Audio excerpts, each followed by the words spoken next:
The eyes of the world are focused on the Michelin Raceway Road Atlanta, and after an action-packed Petit Le Mans came to a close yesterday, today the BMW M Sim Cup heads into its closing stages. Hello everyone, welcome to Racespot TV and to the iRacing Esports Network as we get multi-class madness back underway here in the virtual world of BMW Esports. My name, as ever, is Arjuna Kankipati, joined alongside by Ewan O'Leary, because Lewis McLeod has headed off to the venue where we're going racing next.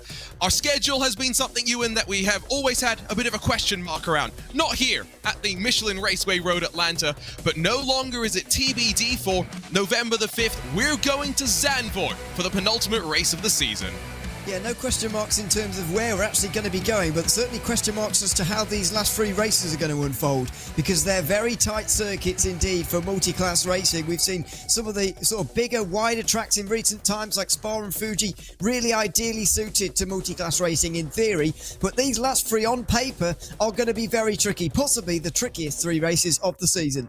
I think that's a bit of an understatement, of course. Petit Le Mans, we saw the action yesterday in the real world. iRacing Petit Le Mans a week ago was equally action-packed, and that new version of Zandvoort with all of its banking going to be more speed for the multi-class traffic interactions. And, well, go back to 2021 BMW Sim GT Cup. We know just how dramatic Suzuka can be here in the virtual world of BMW Esports. That's the schedule. We've been off for quite a while. August the 20th, the last time we went racing, so a refresher of the format. 25 points go to the winners. It's a team-based race. Two drivers compete with a mandatory driver change, but you score points and accumulate them separately, of course, in the Drivers' Championship, all as you fight for the prize pool just under $50,000, with our winners walking away with $1,000 to split in both of our classes, and of course the season prize $1,500 to the winners. Top 12 get some points. A refresher of how they build up some points, and a refresher as well on how the LMDH standings fare, because of course the first time that the GT machines have been welcomed with a additional car into the mix as well, and so GT3 standings important as important as well, yes, but LMDH, Ewan, has been where Urano has been so dominant.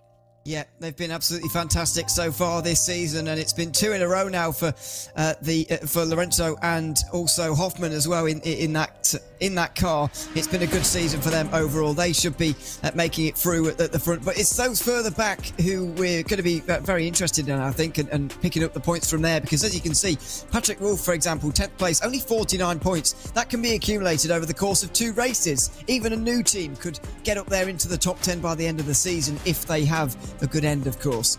And I think the crucial thing as well is the fact that the Williams Esports, Marla, Fanatec crew starting to build up some points as well. Yes, Urano have 6 of their drivers in that top 10. We are seeing some of the other teams start to show their speed as well. Has not been as much Urano domination up towards the front. The GT3s that we saw introduced to the BMW Esports world in mid-2021 have also been fairly close, at least at the start of the season, but 3 wins in a row for Chris Lollam and Diogo Pinto allowed them to take off the round at Fuji in terms of not scoring any points, and still have a quite comfortable championship margin at the very front of the field. You can see Urano, Apex, BS Competition in the mix as well. But I think Redline going to take center stage today. 4 drivers in the top 5, and of course, the 3-time world champion Max Verstappen joins them in action today, Ewan. Yeah, he'll be the headline name, of course, for Team Redline, but it's going to be no different in terms of the races we've seen so far. Redline have always been up there, always towards the front, and more often than not winning as well. But is it going to be a little bit different today? We have seen Urano take a win, of course, earlier on in the season, the first round of the season, for example. Things can go wrong for Redline. You just never know what's going to happen. Although, yeah, they've only not won 1 out of 7 so far. So with a 3-time world champion adding to their power, I suppose, in terms of driving talent, then yeah, they're red hot favourites for today. Hard to see them not winning. A remarkable thing in terms of history as well. Round 1, Daytona traditionally been where Redline have been so dominant. Gianni Vecchio won, what, 3-4 years in a row? That was the only race they haven't won. Urano were able to break that streak. So that's a look at the point standings. Of course, everyone is familiar with the Michelin Raceway Road Atlanta. Of course, Petit Le Mans, as such a famed race now around the world. Actually opened, though, back in 1970 was this track. It wasn't until Dr. Don Panos bought it in the mid-1990s and flew his way over to Le Mans, wanted to bring a taste of it over, that we saw things really start to pick on up in GT3. Times are picking on up. 1,000 splits the BS competition and BS Turner machines on the front row of the grid. Currently, 300s further back are the Apex Racing team. Margins in the LMDH, where qualifying's almost already done and dusted, Ewan, a lot less close. Yeah, it's 10th for Apex Racing teams. Owen Carroll at the front of the field in LMDH, but further back in GT3, it's exactly what you expect from that kind of racing. A slow out lap, slow first lap for those cars in the second class, second division, if you like, and then a faster second run. And that's what we're setting up the situation we have at the moment between BS Competition and BS Turner. Talk about teammates, running at a similar pace, 1,000ths between them. That's absolutely where they need to be. Yeah, Jaden Munoz is on a third flying lap, so this is not actually going to count in what is his second race in the Williams Esports colors. For now, just GT3 drivers, they're the ones looking to make some improvement. The Goryeo Autosport car, as well as Legend Track Esports and Gadantia Racing Team make their way on through. We've got a healthy field here. 18 LMDHs, 30 GT3 machines. It's going to make for some pretty chaotic traffic. That's the expectation, at the very least. As you were mentioning, you in lap 1, a sacrifice play there for the GT3s, almost 13 seconds off for the 121. Exactly, and that's not going to be representative of where they are actually in the pace, in the pecking order, of course. And so they're going to have a faster second lap and see where they can get to. But you talk about it's slightly less close in LMD8. I mean, it's only 1/10 between the top two. But further back from that, there are a lot of smaller gaps further down the field as Quenza makes his way over the line at the moment. There's very small gaps from what, second to 9th place. There's pretty much the same gap there is between 1 and 2. So we can't really say it's exactly a really spread apart qualifying. It's just Carroll who's done a good lap, really. I think that's what you've got to put it down to. And he grabbed the pole in the iRacing Petit Mans, backing that pace up as well. In the Apex Racing Team machine has Peter Berryman that will start alongside in an Apex Racing 1 and 2. The Legend Track Esports number 18 has just crossed the line to become the very final car to punch in a qualifying time. Has not improved its position from 30th on the grid. And so as they look on the left side of the screen, as they look on timing.racespot TV, qualifying done and dusted with 3 rounds left to go this season. And it's been a almost 2-month wait, Ewan, since we last went racing at Fuji for what was a quite hectic race. I think the drivers are looking forward to being back out in action here at Road Atlanta. Yeah, it's always difficult when there's a long break in the series to sort of collect your thoughts, and if you've had a bad race, then you do want the next one to come around very quickly because you kind of want to put that behind you, but a lot of teams haven't been able to do that so far, and now they will. I just fear that it could be even worse for them today because Fuji is one of those circuits that is really wide, and I think multi-class traffic works really well around there. Now, I know some races are maybe not a good example of that, but I think this circuit, could provide some more problems. We saw Petit Le Mans last weekend and everything that went on there. So that serves as a good precursor to this one, really, even though it's a bit of a different race. No LMP2s here, of course, like there were last weekend. Yes, that is a good point. One extra class removed from the mix and maybe more numbers thrown into the case for both of the other classes as a result. Qualifying done and dusted here at the Michelin Raceway Road Atlanta. And well, once again, it's Owen Carroll. The Apex Racing team have seemingly found a new young gun in the prototype. He'll lead us to the green alongside his teammate Peter Berryman, while Nicholas Bowe was very much flying in the early stages, trying to chase down Owen Carroll. He'll have slightly better starting spot this time alongside Kio Thiago Marteau in the race clutch number 6. It's Arturo Melgar alongside Diogo Pinto in that BMW Team Redline number 20, while Josh Ladd, the winners of iRacing Petit Le Mans, Williams Esports Marla, alongside Movano and Fraser Williamson. An extra Apex Racing Team contingent makes the top 10. Marcus Solholm is alongside Benjamin Frigero, while Vlad Kimichev and then Dylan Shrivens, 11th and 12th positions. Lots of work for the Urano pair to do from there. Race Clutch and Marcus Deck 13th alongside the Geeks Energy and Fiercely Forward at number 11. Dominic Hoffman back in 15th. We've seen him charge through the field in these BMW MSIM Cup races. A lot of work to do though, with traffic going to be so hard. Drago Racing 619, Kira Wolf 16th, Jaden Munoz in the Williams Esports Academy colours alongside Samantha Tan Racing Esports make up the 18 LMDHs that get ready to go. And of course, 18 LMDHs, 30 GT3 machines.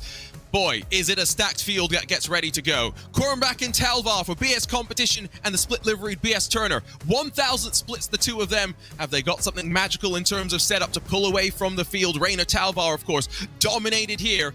couple of years ago. Alejandro Sanchez and Luca Kita for the Apex Racing team, and Urano share row 2 with Coitet and Antunes. Again, Urano and Apex, 5th and 6th, this time flipping around on which row they start. The red line pair, Gianni Vecchio will start the 71, Tom Burns will start the 70. All eyes, though, will be focused on Max Verstappen to jump in for the second half of the race. The Visceral Esports car alongside Team PGZ, they're through the rest of the top 10, still only a quarter of a second off pole, while Alexander Walters for Drago Racing is alongside Govan Keeney for the GridandGo.com esports team.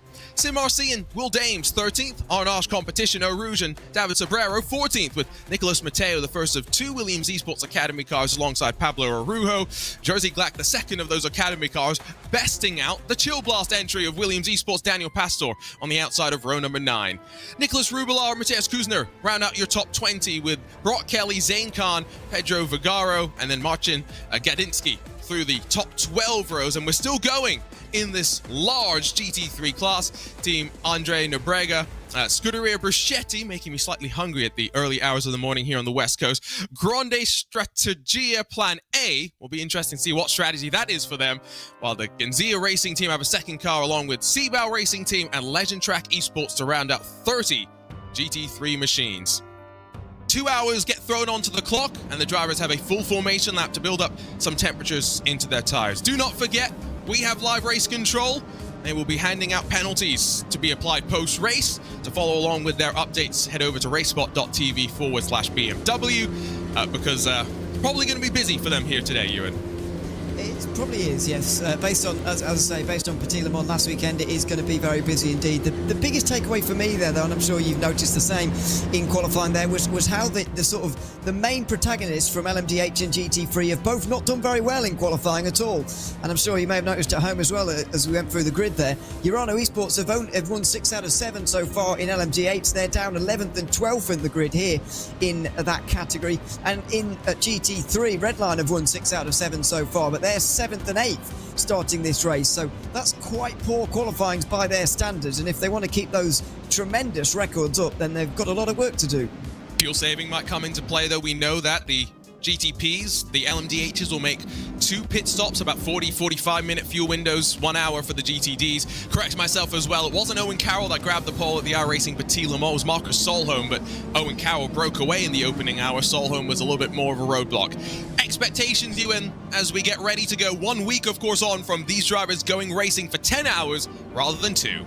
Yeah, and the aggression was high over the 10 hours, so what's it going to be like over the 2 hours? I think it could be turned up to 11 here. It's going to be a very, very breathless couple of hours for absolutely everybody.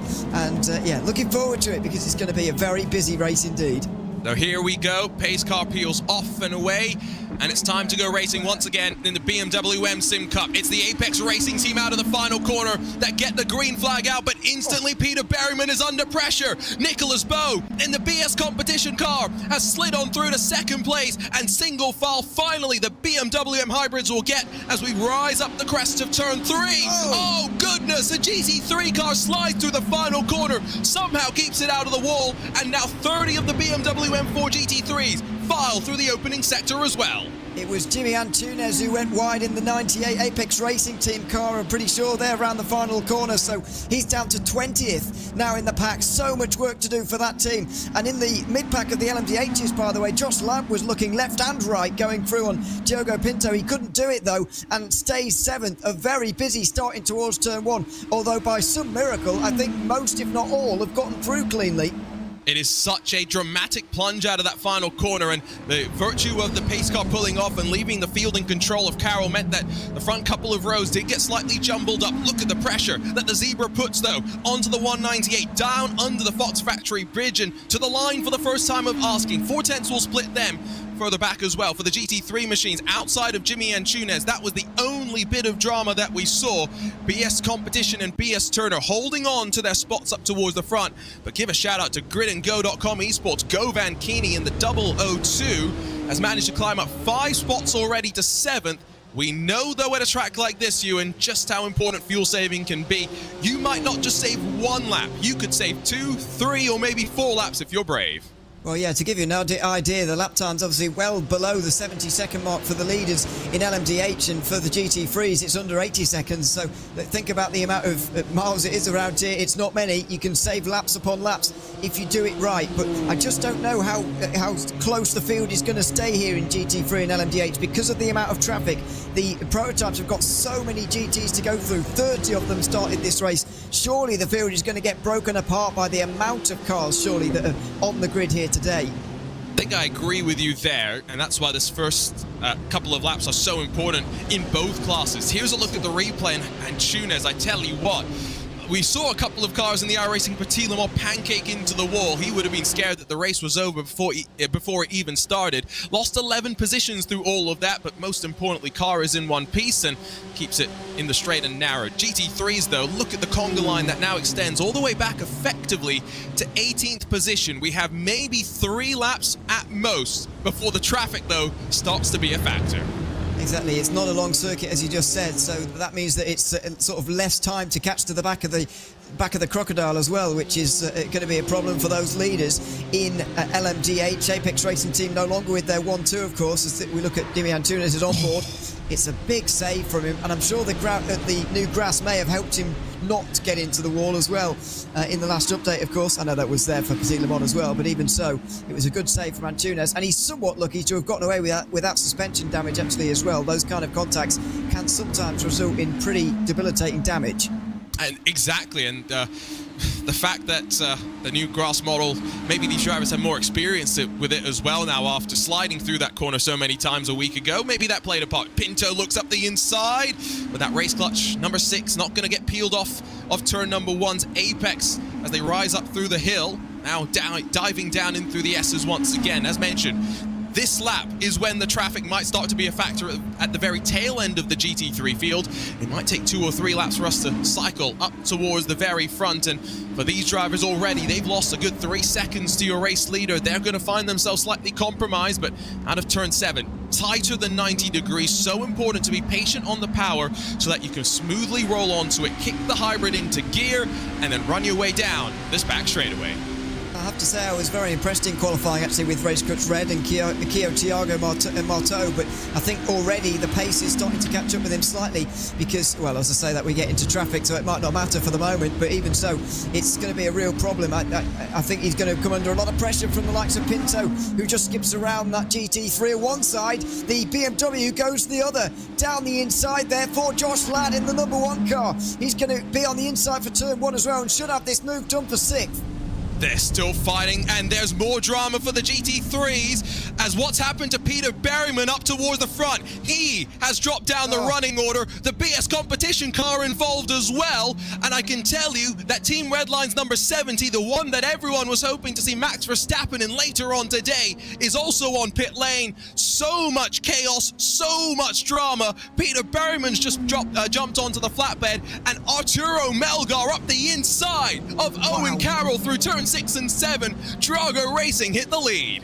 What a couple of weeks they're having, by the way. They had a great Petit Le Mans, and now they're having a great start to this race as well, as everybody flashes the lights and they skip through. Owen Carroll's going to look for the lead again here and try to repass on the way down in towards the chicane. That's not going to happen on this occasion, but the chaos at Road Atlanta has already begun. The lead has changed as well. Arturo Melgar now in front, but there are some big names out of this one as well. The number 70 Team Redline, containing Max Verstappen, of course, down on pit lane. Williams Esports, Daniel Pastor down pit lane. So's Govan Keeney as well. And now Marcus Deck, Jaden Munoz, more drivers having issues. A race clutch, Williams Esports Academy. This first cycle through of traffic has cost plenty of drivers time. And we're not even 5 minutes into this one. 2 more cars off the track in through turn number 1. That's Marcin Kandinsky and Miguel Costa. We're really finding out just how difficult Road Atlanta can be. We are, and I said it earlier on, through the 10-hour race, everyone was very aggressive. Now, this race is 5 times shorter than that, but I had a feeling the aggression may be turned up by 5 times during that race, or this race as well, and it certainly seems to have been the case. We'll obviously have a look at some of the stuff that's been going on so far in a couple of moments, but this is exactly what we expected and somewhat feared from Road Atlanta, but this is what the end of the season is going to be like. There are 3 difficult circuits coming up. Exactly, and of course Fuji was quite difficult in some ways. Let's not forget that Arturo Melgar and the Drago Racing contingent broke away, but strategy was not on their side.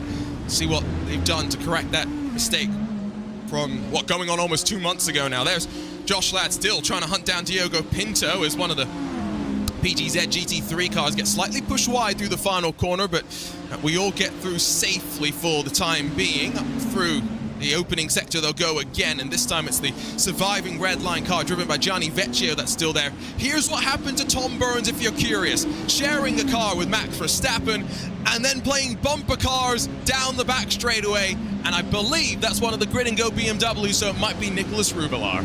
I thought it was Govan Keeney, actually, who was at the wheel at the time, was it? But you're right, yes. Yeah, okay.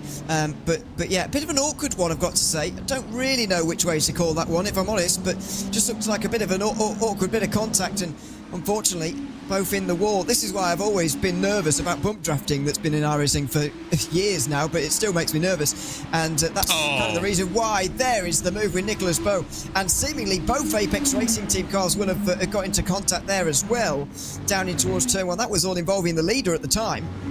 Yeah, it's just first cycle. It's the first cycle through of traffic. There's nothing more than that, really.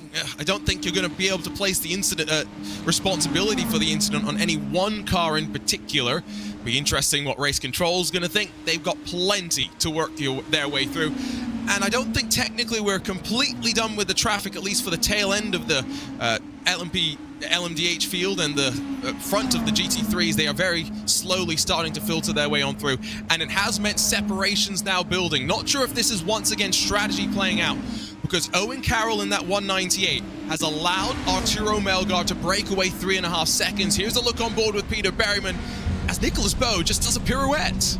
Well, yeah, it was a slowing, I think, from Owen Carroll as he got down the inside of one of the GT3s who moved out the way at the very last moment. And in the end, Bowe wasn't quite expecting the slowdown that Carroll sort of put on through turn one. Then Berryman had no chance to react either and got really quite tremendous suspension damage as a result as well. As there's a pass for second place. I think that 198 might be damaged. I think it might be damaged for Owen Carroll. He got hit in the rear by Nicholas Bowe, and I just wonder whether he's struggling right now, because he's not only been overtaken by Arturo Melgar, but Marteau's gone through, and he's now 4 seconds off the lead within 10 minutes. But again, goes back to fuel saving. Is that potentially it? Don't want to discount damage as well, but the car, at least visually, looks okay. Maybe the Apex Racing Team can get word to us as to whether there is some slight, maybe straight line damage. If you get some of the underfloor damage, it can be an impact. That's what happened to Marcus Deck, and that's why Jaden Munoz had to take avoiding action to get out of the way of the stricken Race Clutch Black entry. That's not the Race Clutch Red car that, of course, is now up to second and continuing to now pull away from Carroll, who's dropping into the clutches of Pinto, Ladd, Williamson, and even Marcus Solholm behind. Yeah, I know what you're saying about the straight line speed and whatever, or fuel saving, but he's losing time through the corners, and that's not going to be fuel saving in my opinion. So I think Apex Racing Team are in trouble here. From a 1-2 in qualifying, they could have no one in the top 10 very soon, and Owen Carroll is in a lot of trouble in my opinion. Redline and Williams have been battling between themselves, but they've had a fairly clean start to this race with Pinto and Josh Ladd now right behind that 198 and surely looking for a way through as quickly as possible, because they won't want to let Race Goods get too far away. Nor Drago Racing, who are somehow still leading by at least 4 seconds at this stage in the race, now having just a fantastic couple of weeks.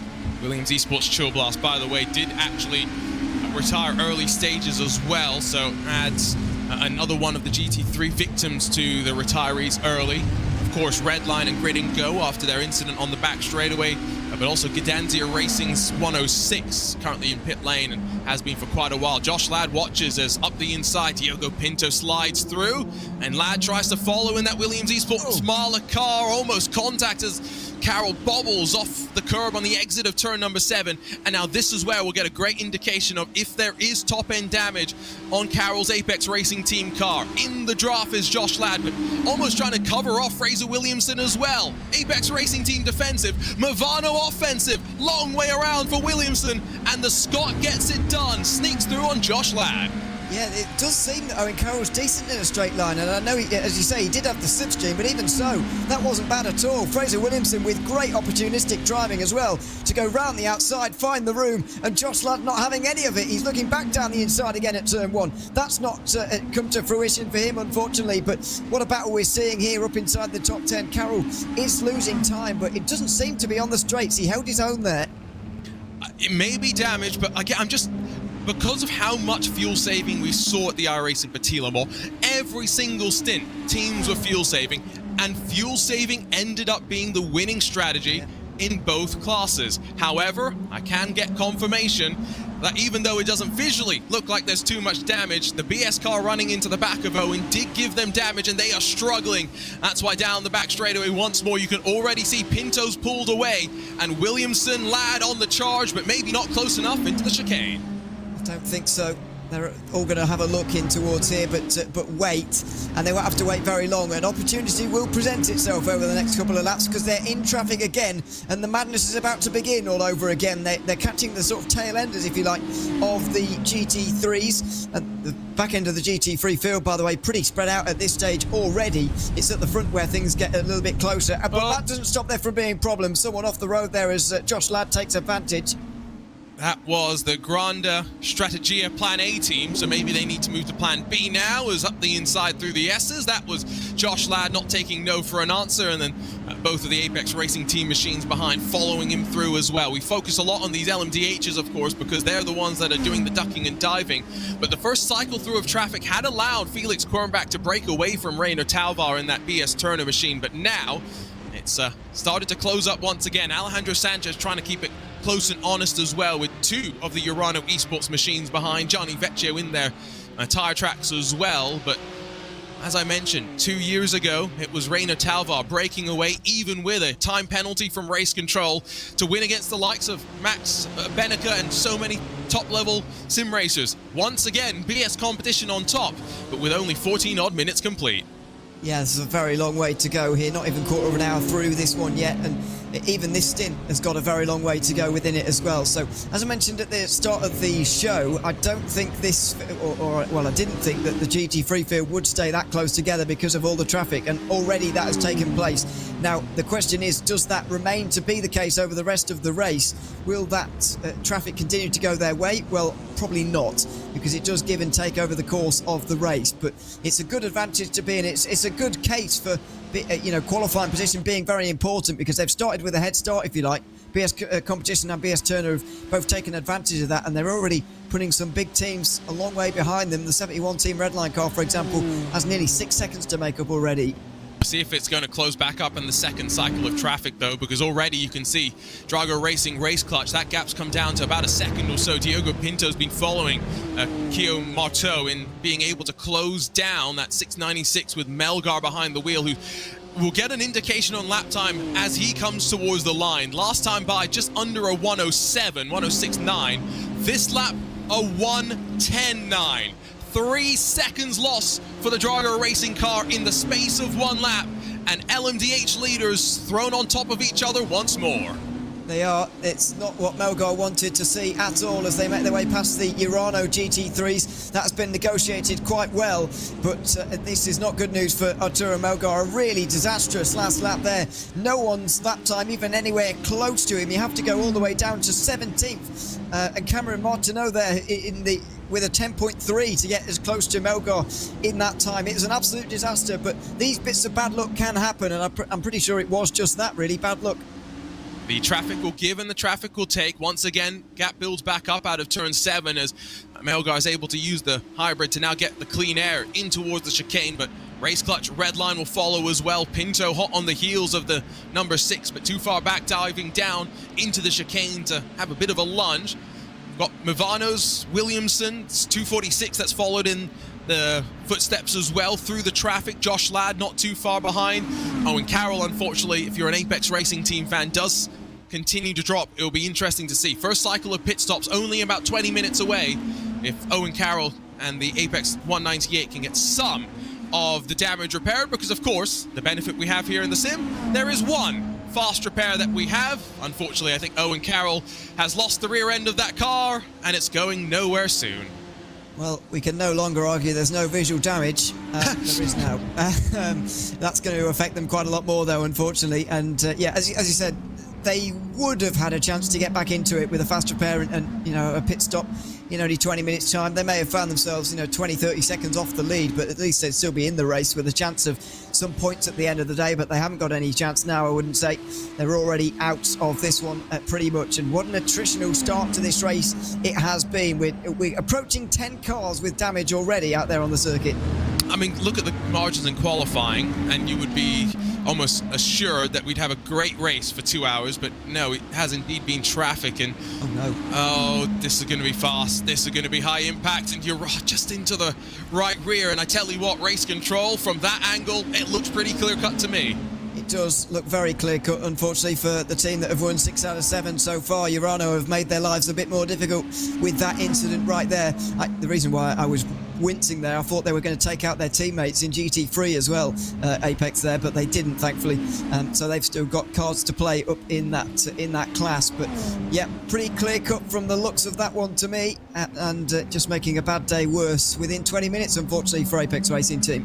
I think part of that was maybe Carroll doing a bit of fuel saving, maybe trying to also get a better run out of turn 1, where the earlier you get on power, the better it is, because uphill climb.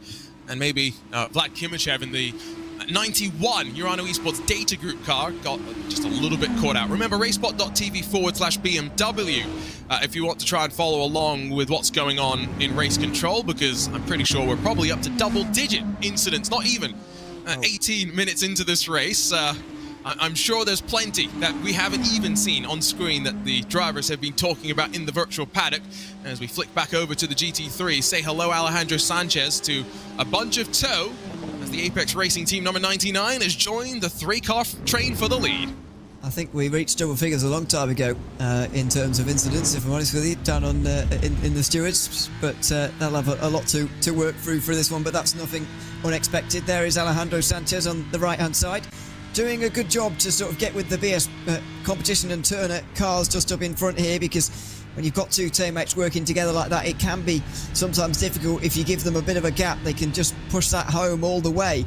But Sanchez has got with them, and he's right there in contention all over again. Was a big part of their Petit Le Mans winning team of 2022. No, Apex Racing Team didn't have such a good time in GT3 this season in Petit Le Mans. However, even so, they've won it in the past, and Sanchez knows his way around here, certainly. He's on the back of those guys. We've got 3 for the lead, but once again, I'm wondering how long that's going to remain the case because of the traffic and the amount of stuff that we've seen happening so far. Alejandro Sanchez paired up with Salva Talens, both former MSI Esports drivers. It was Sanchez that left the stable first to join up with the Apex Racing Team in the World Championship ladder.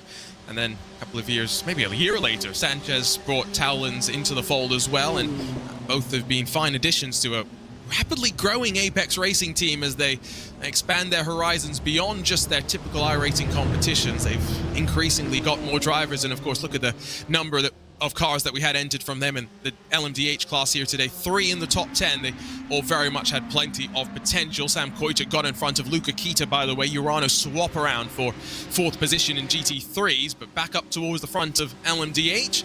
Still pretty close, and your eyes do not deceive you. It's 5 within 2.5 seconds. Josh Ladd has been able to close on the likes of Williamson, Pinto, Marto, and Melgar, and still diving through traffic we go.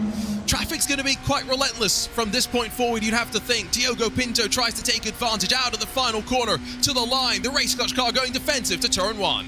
Good straight line speed on that race clutch car though, Marto, using that to perfection to stay ahead of Pinto, and now it's going to be up to the red line driver to sort of catch up through this section, through the S's, over the top of the hill at 2 and 3, then down the hill. And what dives are going to be made here? A very late one is the answer to that, and Pinto is just going to weave around the BMW as well on the run down towards the left-hander at the end. So that was all very close, and in the background as well, Josh Ladd has his hands full.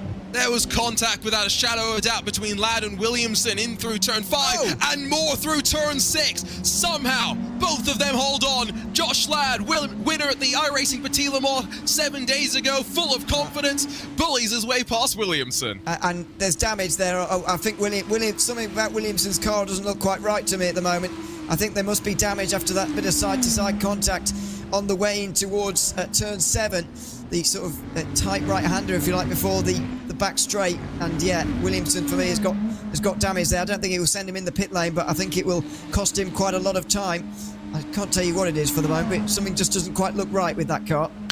See if we can get word. Always interesting as well, that shot that we got into turn 1. Look at them flick to the left as they flick to the right. There's the first bit of contact.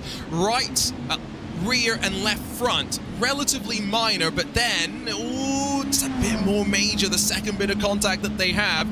And Owen Carroll got the shove to the rear that gave him the damage.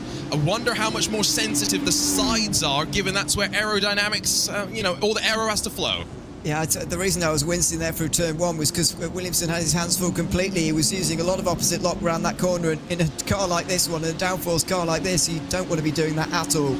And so I think there is pretty severe damage after that bit of side-to-side contact, and maybe even that front left to rear right contact as well out of turn 5 could have been a reason for some of the damage as well, because that part of the car can be pretty sensitive, for a lot of cars, in fact. So that, unfortunately, may well spell the end of Movano's day in terms of a top 5 result, maybe, because they're more than 3 seconds apart as the leaders, the top 4, get very close. In fact, they were as close as a second and a half apart before this little clump of traffic. Now into the meat of the GT3s once again. Like we said, it is pretty relentless, and race clutch almost run into the back of the 119 PGZ machine driven by Lewis Woods, and then shoved wide down through the S's. That was Redline and Gianni Vecchio, who I'm sure is going to be saying some choice words over on the Team Redline stream on Twitch. Yeah, Pinto pushed Vecchio off there in towards the S's as he tried to follow through the race clutch car, and Vecchio may even, well, no, he's not got damage, he just runs slightly wide. There, Urano go down the inside. That was pretty close. They've all gotten away with that. Yeah, Vecchio going to be especially furious, I'm afraid, with that result, because it was his teammate after all, and that has got to be the most disappointing part of it as they make their way down the back straight now. He will hold on to 7th here, but he's lost a bit of time again as a result, and he's now nearly 10 seconds off the lead already. And so take a look from up above. You can see the race clutch car throws it up the inside, and Pinto, Diogo, I've got to wonder what the debrief's going to be like. And then Gianni rejoining the track fortunately doesn't run into the Williams Esports Marla car, because that could have set off its own little chain reaction. You can see the margin that now Vecchio has to close, almost 2 and a bit seconds up to Lewis Woods, the next margin. Pinto, through all of that though, built up the buffer to Josh Ladd. So now Josh Ladd has to find 3 odd seconds to close back in. That's the difference one of those decisions can make in traffic. And sometimes it's not always decisions, is it? It's sometimes just a bit of bad luck as well. That's the frustrating thing about these races. Sometimes when you don't have a lot of time to make gaps up again, it's very frustrating to find yourself a few seconds apart. And there is Josh Ladd just in the background, wishing he was part of this top 3 battle, which is now the fight for the lead. Arturo Melgar still leading. Thiago Marteau and Diogo Pinto just behind. And a bit of clean air for once. A clean second half to this lap at the very least. Fraser Williamson maybe does have damage. Marcus Solholm has just gotten past in the 197, but Gianni Vecchio, as a result of all of that chaos, now finds himself leading what I think is almost is it 9-car train? It might indeed be a 9-car train, and you've got the likes of Nicolas Rubelar, Nicolas Matteo that are still fighting down at the very back edges of those of this little train as well. And this is where Ewan, to your point where you were saying that the field might get separated out a little bit more, 7th on back in the GT3s haven't been broken up just yet. Yeah, not particularly. Vecchio has been able to put a bit of distance, though, into the likes of Glack and Will Dames as well in the Sim RC car, so he's no longer really the cork in the bottle, if you like, but yeah, it's staying relatively close in the midfield for whatever reason, just not at the front, where BS Competition and BS Turner have really been putting the pace on so far. And there's a similar thing happening sometimes in LMDH, and then sometimes Melgar gets a great run through traffic and then gets 2 seconds out of nowhere. He seems just as able to gain 3 seconds in one lap as he is to lose 3 seconds, which is quite a turbulent way to go through a race, but that's what he's doing for the first half an hour. Yep. I guess we're just still waiting for the numbers to drop slightly on track. Again, we started with 48 machines, 5 official confirmed retirees, 2 of them the LMDH's 3 of them GT3s, it is still a very, very busy track out there. Oh, no. And that's another moment through the S's. Oliver Rodriguez is going to lose it in the Seabao Racing Team car and causes a little bit of drama, I think, for a moment there. He will take a tow back to pit lane. Pinto still trying to take advantage. It's cost these drivers a little bit more time. Yeah, and Josh Ladd is right on them as well as a result of a nice run through traffic and a not so nice one for those top 3, really. Melgar has lost about half a second of his lead so far on this lap. Pinto will be in the slipstream of Marteau now and not leaving his wheel tracks, even as they weave around some slower GT3 traffic again. Down in towards the chicane they go. It's not going to be this time for Pinto, or is it? He makes quite a late move. Marteau there easily able to defend. Oh! But Pinto's going to want the run on the exit. And here comes Josh Ladd as well, because I think he's setting up a look to the inside on Marteau as well as we come to traffic, and they'll have to go 3 wide. The race clutch car backs out of it, says, you know what? I can't afford to get involved in an issue. And it's Diogo Pinto that grabs second, Josh Ladd up to third. This LMDH fight finally starting to shake up. I think he was imagining there at Marteau that he was going to get squeezed in by Pinto and Ladd, and so thought, well, I can't move to the right here to go around the GT3 because otherwise I'm going to hit someone. But in reality, he actually had more space on his right than maybe he thought, although maybe, as he said, he just didn't want a part of it, and I wouldn't either if I was him. So I don't blame him at all for backing out of that one, and it's showing some sort of restraint that maybe some other teams and drivers could have done with so far in this race, as Urano and Race Clutch, annoyingly similar liveries, battle between themselves. We have a good job telling them apart. It's Vlad Kimichev who loses out this time. Vlad Kimichev just been involved in an incident down through the S's. That's why he's in 10th position. Not sure if there's still damage on his machine as a result of that, but as Benjamin Frigero, who was running very well in the LMP2 class of the iRacing Petit Le Mans, is up the inside. They will go side by side, and once again, traffic might play a part as under the Fox Factory Bridge. They'll both look to the inside. The Urano car slots back into line, but again, it's once again starting to intensify in terms of incidents. We had a flurry of them in the opening stages, and now a trickle of them every couple of laps or so. Here's a look at what happened down through the S's as Kimichev went for a hole that never really existed. That was, way too late from Vlad Kimichev, I'm afraid, and he's going to have damage as a result of that, you'd imagine, as well. His teammates go through, and Urano looked like to be, I was going to say second defeat of the season. That's not really a thing, is it? But you know what I mean. They've won 6 out of 7 so far. It looks like it's going to remain at 6 at the end of round 8, which is still a 75% win record, by the way. But even so, it's just not been their day so far, and that sort of sums it up for Vlad Kimichev, really, in the first half an hour. Almost as though, as well, partially, the other teams have somewhat caught back up in terms of the car itself. Maybe part of it was initial comfort at the beginning of the year when the car was still relatively new, and now so much more development has gone on as that's a very early pit stop. Very early from Movano and Fraser Williamson, and I was going to say this is just about through the window where you can make it to the end, and it guarantees and confirms that there is damage on that car after the contact with Williams. Yeah, I was convinced myself ever since I saw the contact, and that kind of confirms it. So, as you say, Williamson just wanting to get to that point where you can go to the end on just one more stop here at Road Atlanta, and so that's what he's... that's why he's in way before anyone else. You'd expect that, it could be another 10 minutes might pass before the next LMP, dear me, the acronyms are going all over the place. LMDH, the next LMDH is in the pit lane.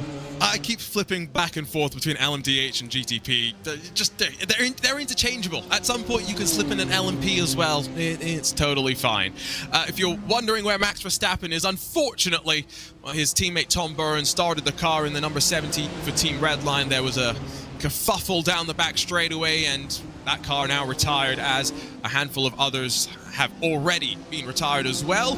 It's a shame because there were plenty that had potential, but we're not going to see the most out of it, as Josh Ladd has gotten in front of Diogo Pinto as the GT3 leaders continue to keep themselves quite honest. Alejandro Sanchez in the best position possible to be saving some fuel behind not one but 2 BS competition BMWs. There's the swap around. Ladd now leads Pinto as they cycle out of turn 5. Yeah, it's still a good resurgence here from Josh Ladd. He got through on Marteau, of course, although didn't really have to do much overtaking to get through there, just sort of drove down the straight. This was a little bit more harder fought with Pinto, but it's a good sign for Josh Ladd. Was an important part of Williams Esports' assault on Petit Le Mans, of course, last weekend, and he's using all of that experience and more to go through into second here on this occasion. Still 3.5 seconds to the leader, although as we've seen with this race so far, Melgar will likely have a bad run through traffic at some point, as Josh Ladd made that move on the front straight again, but this time just taking advantage of traffic for Diogo Pinto. Three wide a couple of times there. I gotta say, good patience from all parties. GT3, LMDH to navigate through that safely, and then through the S's, Pinto gets through fine. No such dramas like he had with his teammate Gianni Vecchio a handful of laps ago. As Vlad Kimichev will be the next, by the way, to come down to pit lane in the LMDH class. Not sure if there's potentially some more race control interventions to come as well, but again, racesport.tv/BMW if you want to be up to date with the penalties as soon as they go live.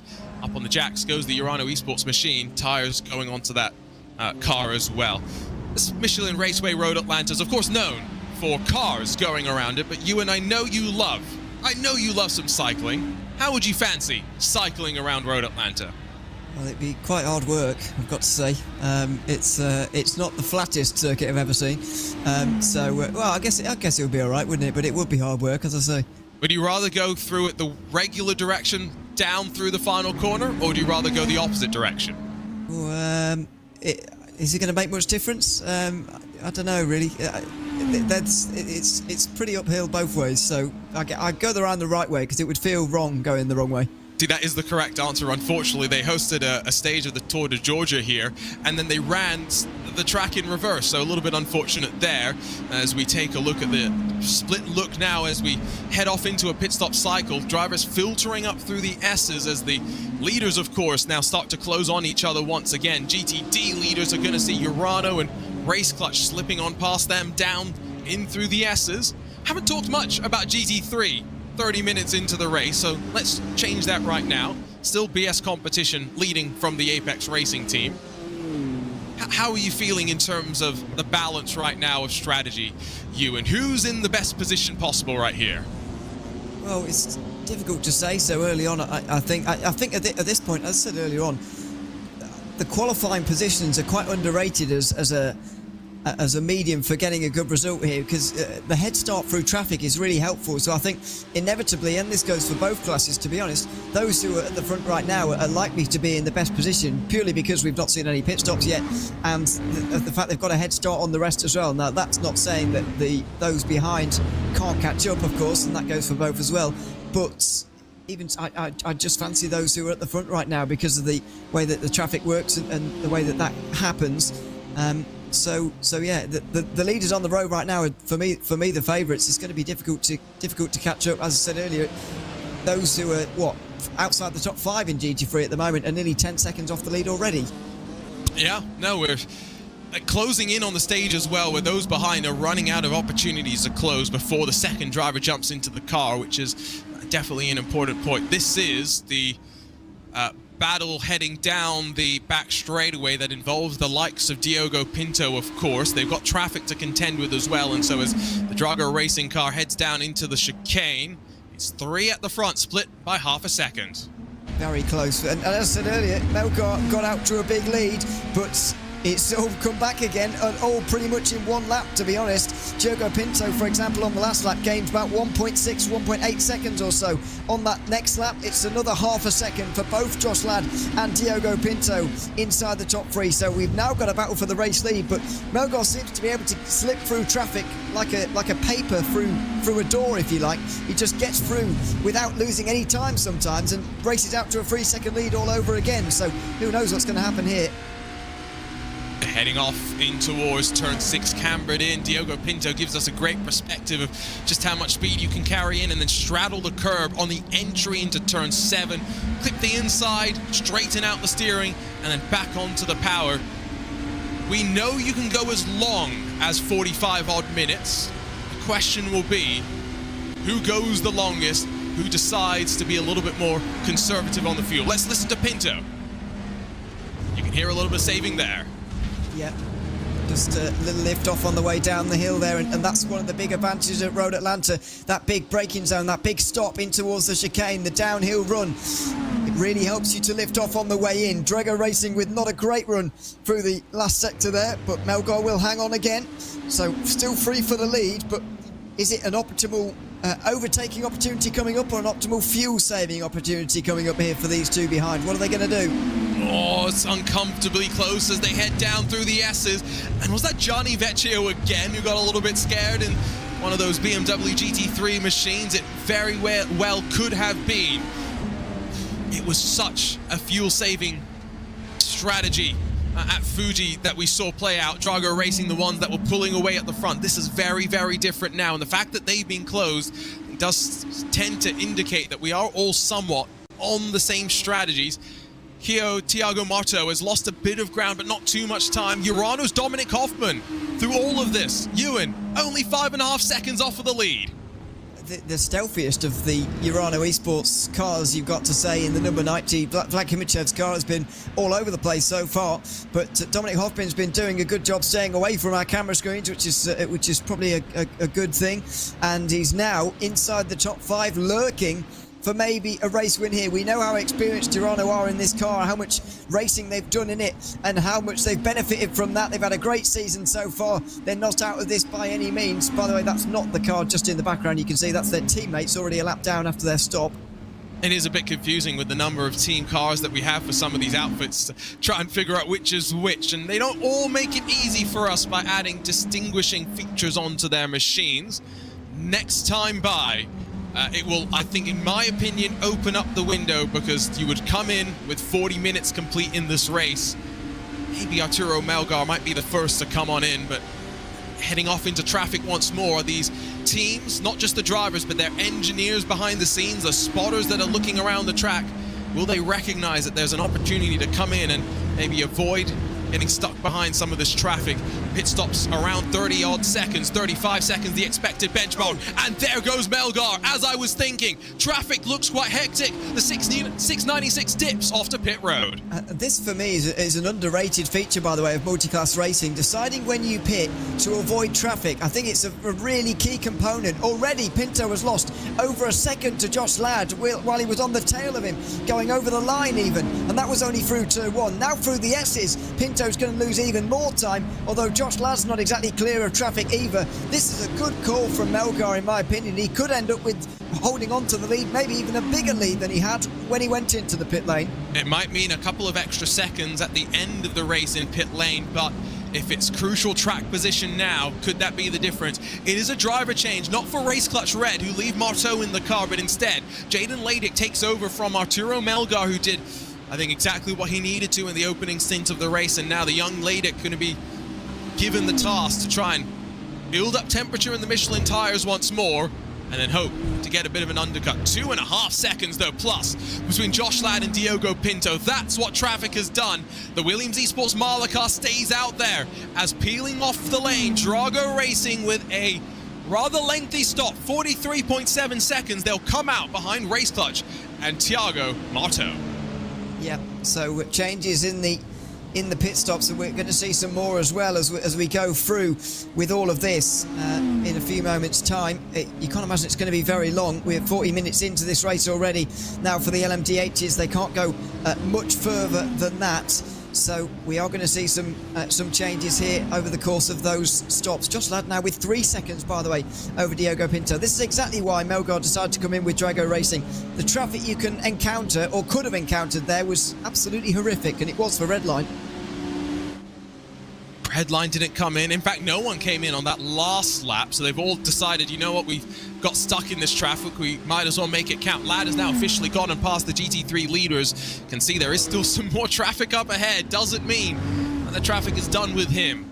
40 minutes officially complete with the race, officially through the window where traditionally we'd see these cars coming in, but after a fuel-saving strategy saw them grab victory in the iRacing Petit Le Mans as expected. Josh Ladd and Williams Esports Marla team continue to just trundle around, continue to extend their lead up towards the front. If you're curious what the lap times are for Kyo Marto and Jaden Ladick in the Drago and the Race Clutch car as well, we'll get you a sense next time at the line. But the important thing, I think, Ewan, is going to be the fact that they are loaded up with fuel. Yeah, that's going to be the key here. It's different now in LMDH. The different fuel strategies you can take on board, because it's not really a sort of you're sort of edging towards 40 minutes and trying to get past that and sort of make the race on 2 stops. There's no fuel concerns really, and so it gives you a bit more flexibility. It gives us a bit more interest, in all honesty, in terms of what you're going to do and how you're going to split this race up into its 3 parts. So it is a lot more interesting with that bit of flexibility, and right now those leaders are certainly using that to go longer. You'd imagine, as you said a moment ago, you'd imagine that because they've suffered through the traffic, Williams and Redline might as well make use of this now. Let's run as long as possible and sort of make the best of this potentially bad situation that they've just encountered. And there's a bit of motivation for you as well. Williams right behind Drago Racing on the road, nearly putting them a lap down. Yeah, your eyes don't deceive you. That is the cost of a pit stop here, more than 60 full seconds. And it's not an easy pit entry, as we might very well get to talk about at some point today.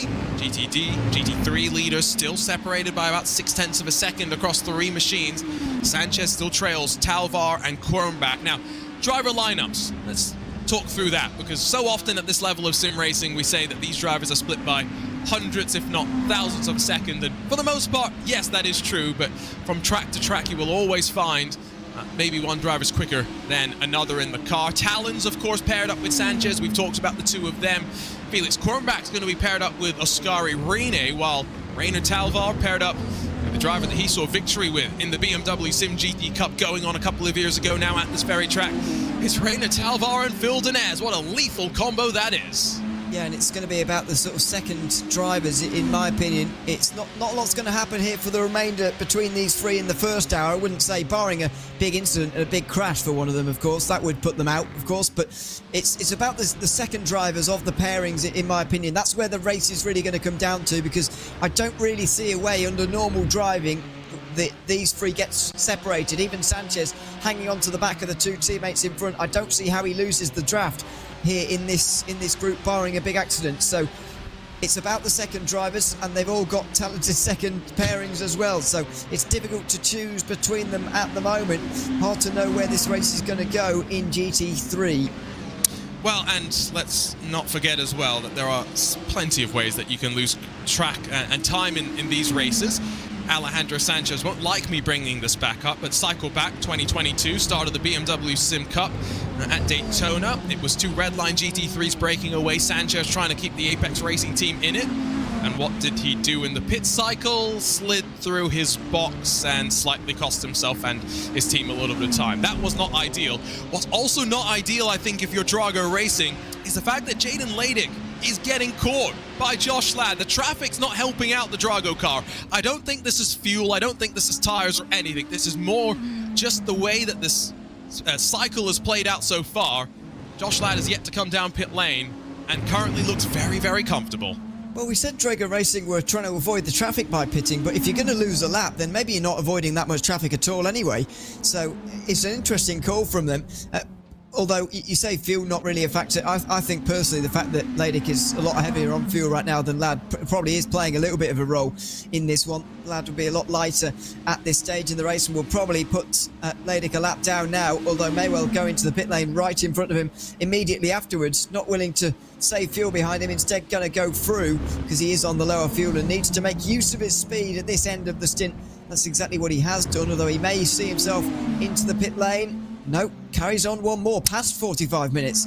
Don't forget, though, that when we're talking about losing a lap, we're losing a lap to LMDH runners, not losing a lap to the GT3 drivers that are going on a full 10 seconds slower per lap for every transit around this wonderful up and down roller coaster at the Michelin Raceway Road Atlanta. And what a rich history that we've seen. Of course, as mentioned, opened back in 1970, where a Porsche 908-02 actually won the very first race here, but went into bankruptcy back in 1993. And when Dr. Don Panos bought it in 1996, I think little could he imagine what a motorsports mecca this place has really turned into. Fans from around the globe not just turning their attention to this little slice of heaven in Brazelton, Georgia this weekend, but plenty flocked to the track as well.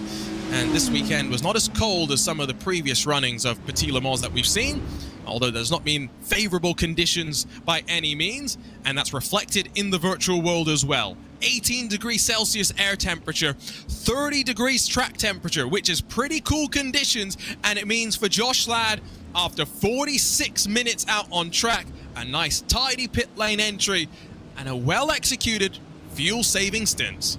Yeah, nice stint to go 46 minutes here, and if he wants to run that again, then he'll pit with less than half an hour to go, and that is going to be a shorter stop than potentially Drago Racing are going to have at the end of the day. It's going to be somewhat about those pit stop times when we get to that at the end of the race, as it's awkward on the way out for one of the Urano cars as Diogo Pinto makes his way in.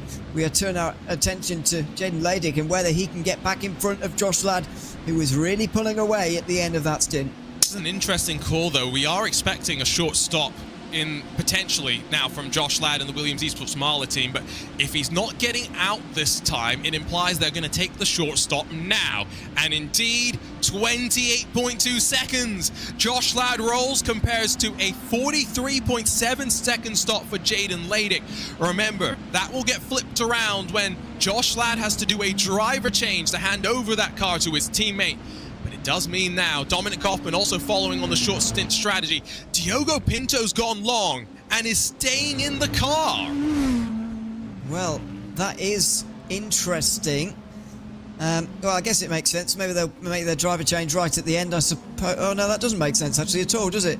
Yeah, no, that doesn't make sense. No. So 44 seconds in the lane, was it? Yeah, 44.2 for Pinto. A very long stop, but also staying in the car. So that's unlike anyone else. For all the others who have made long stops, by the way, and to be fair, his is one of the longest, if not the longest, of most drivers. Leydig's it was even shorter than his, despite having a driver change. So you don't suppose they meant to driver change there and just didn't? No. If that's the case. That can't. Surely not. Surely not Redline. That sounds like something I would do, not Redline. Yeah, that sounds like something a certain Formula 1 team would do in terms of tyres and whatnot. But besides the point, there's an aggressive defense as they work past some of the GT3 traffic, and Diogo Pinto was having none of it. Slid past both the BS Competition and the BS Turner machines, and now BS Turner's number 96, Rainer Talvar, has run off the track. Oh goodness, we were just talking about how strong they were looking.